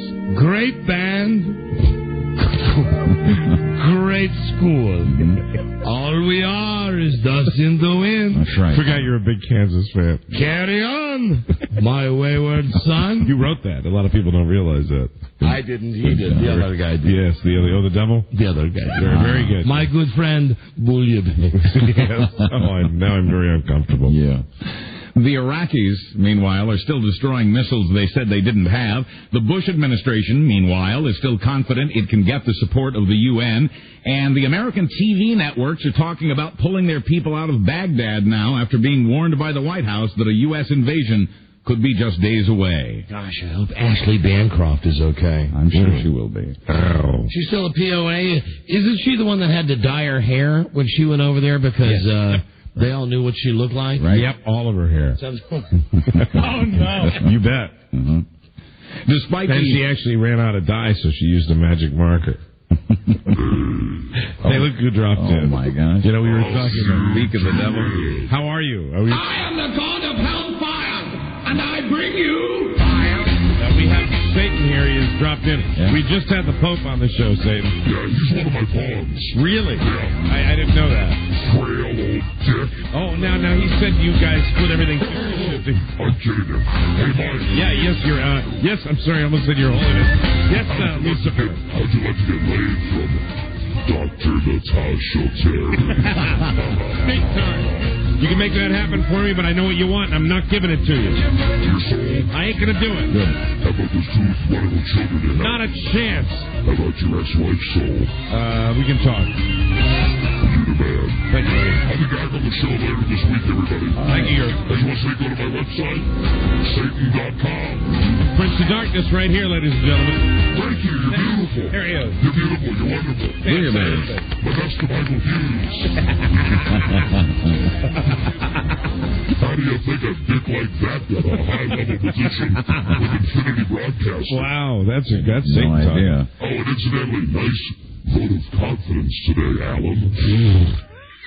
Oh, God. That's like the manager of the Tampa Bay Devil Rays being told that everything's great. He's got the job. Oh, God. Satan. The evil Satan. And it's my baby. Oh, God. No. Wow, it's just... My baby, it's got a tail, it's got ears. Well, we'll find out soon enough. We really will. Joe Broyhill's one of my boys. Yes, I know that. He's one of your minions. It's a baby. It's got a 666 on its head right now. Listen to him. Screaming to come out of the belly of Lisa. Never heard And you sound. eventually, she'll be up on the top of the staircase. And little baby Charlie will come by on his tricycle. Just like the Omen? And push her over the edge. Oh, my God, that's a horrible... Oh, you're evil. I'm kidding you. You're kidding. You're a big kidder. I'm a kidder, man. I am the god of hellfire, and I bring you fire. There he goes. Satan, ladies and gentlemen. We'll be back here this week. Bye-bye. Got a break, Buzzy. Wow. Got a break. We'll be right back. This is the Don and Mike Show. Gosh, I hate to interrupt. It's all been so incredibly fascinating and entertaining and instructive. Really, the time has just flown by. The Don and Mike Show. The Grand Marshals of the Retard Parade, Don Geronimo and Michael Mara. Let me see. Tomorrow on the show, regular weekly visit with Jim McBride, Mr. Skin. All right. From MrSkin.com. Postponed from today, the satellite interview with Dave Letterman's mom, Dot, as she bathes him for shingles. And in studio, now, this could get bad. Yeah? This could get ugly. All right. Comedian Gary Valentine. We normally don't have comedians in, like, for the comedy Ha-Ha Spotlight. He's the guy that plays Kevin James' brother on King of Queens. Boy, somebody give me some videotape. No need, Mike. He looks like Kevin. Organic guy, right? He's on way too much. Right. And tomorrow, I predict tomorrow will be not I wouldn't be surprised if a call from Queen Remini comes in at some point. Very good. Wow. Is he in real life his brother? I think he might be. I think on the show he's his cousin, but I think in real life it's his brother with a fake name. I don't think so. Interesting. I don't think they're really related. Stinky Poon. Hey, Stinky Poon. Yes. Do you have any idea this guy is really related to Kevin James? I do not. All right, hold on. Let me call the bride-to-be. I've noticed their mannerisms are the same. They make the same manic movements. Mm-hmm. This guy's a different hairline than Kevin, though. Maybe they Kevin James has bad hair plugs. We all know that, Robbie. I wasn't referring to that. I know you weren't. I know you weren't. Someone call for a doctor. Hey, Titty Bar. Yo, what's up? Pussy Whipped here. Gary Valentine tomorrow. The guy who he is the cousin on the show. I'm sorry, he's a cousin on the show and a brother in real life. I'm thinking that Valentine, either they're stepbrothers or that's just a bad attempt at a stage name. Where does Karen fit into all this? And Richard. I don't know that. Oh no, I was thinking Carpenter, and you were thinking Valentine. Right. You are King Mike. King of the Valentine. Thank you. King of the Valentine. That's exciting. Am I the only one that still sends Valentine to my aunt? King of the Valentine. Called Mr. Suzanne, my piano teacher. Okay, so it is Kevin James' brother. Right. Okay. Yeah. All right. Thank you, Mrs. Broyhill. Thanks. Bye-bye, Herndon Mrs. Broyhill. Bye, Mrs. B. Herndon Broyhill. Mrs. HB. Mrs. Hyphen. Mrs. Ivan. I like Mrs. B. Mrs. B. Thanks, Mrs. B. So anyway, very good chance that one will go south tomorrow. Yeah, we shall see. Hi, Buzz. Hi, Don and Mike. In sports, the Washington Wizards were waiting for game time to decide whether Michael Jordan would play tonight. He's been listed as questionable because of back spasms. Seattle, 3.5 games out of a playoff spot in the West, plays Utah this evening. Phoenix hosts Portland. Sacramento tries to protect its 2-game lead over the Trailblazers for the Pacific Division lead when the Kings, whom we like, host Minnesota. Yeah, we do. We do. I love That's it. We do. We do. Except for Someone called for a doctor? Rob.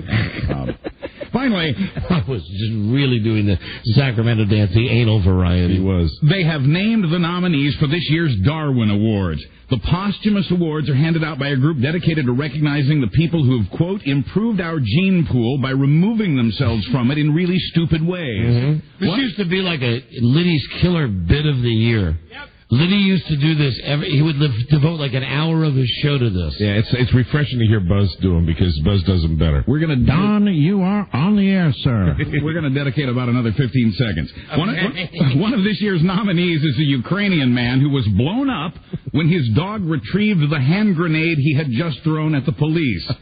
Another candidate died in Arizona's Mojave County Jail when he defecated on his cell floor, slipped on his own feces, and hit his head on the concrete. Good luck to all the nominees, but you know, even if you don't win, it's an honor just to be nominated. Right. I'm Buzz Burbank on the Don and Mike Show. Thank you, Buzz. No! We gotta go. Do you think they're registered at Banana Republic? I like a monkey joke. Bada bing. Okay, gotta go. See you with a new episode tomorrow. Good day to you, sir. Good day to you, sir. Good day to you, sir. Good day to you, sir. Someone called for a doctor? Hey, Linus. Brother Donald! Right. BM. Eaters. Till we meet again, this is Sammy Davis Jr. saying, be kind, be nice, and I hope the next performer has the pleasure of having as nice an audience as you've been tonight. And let me leave you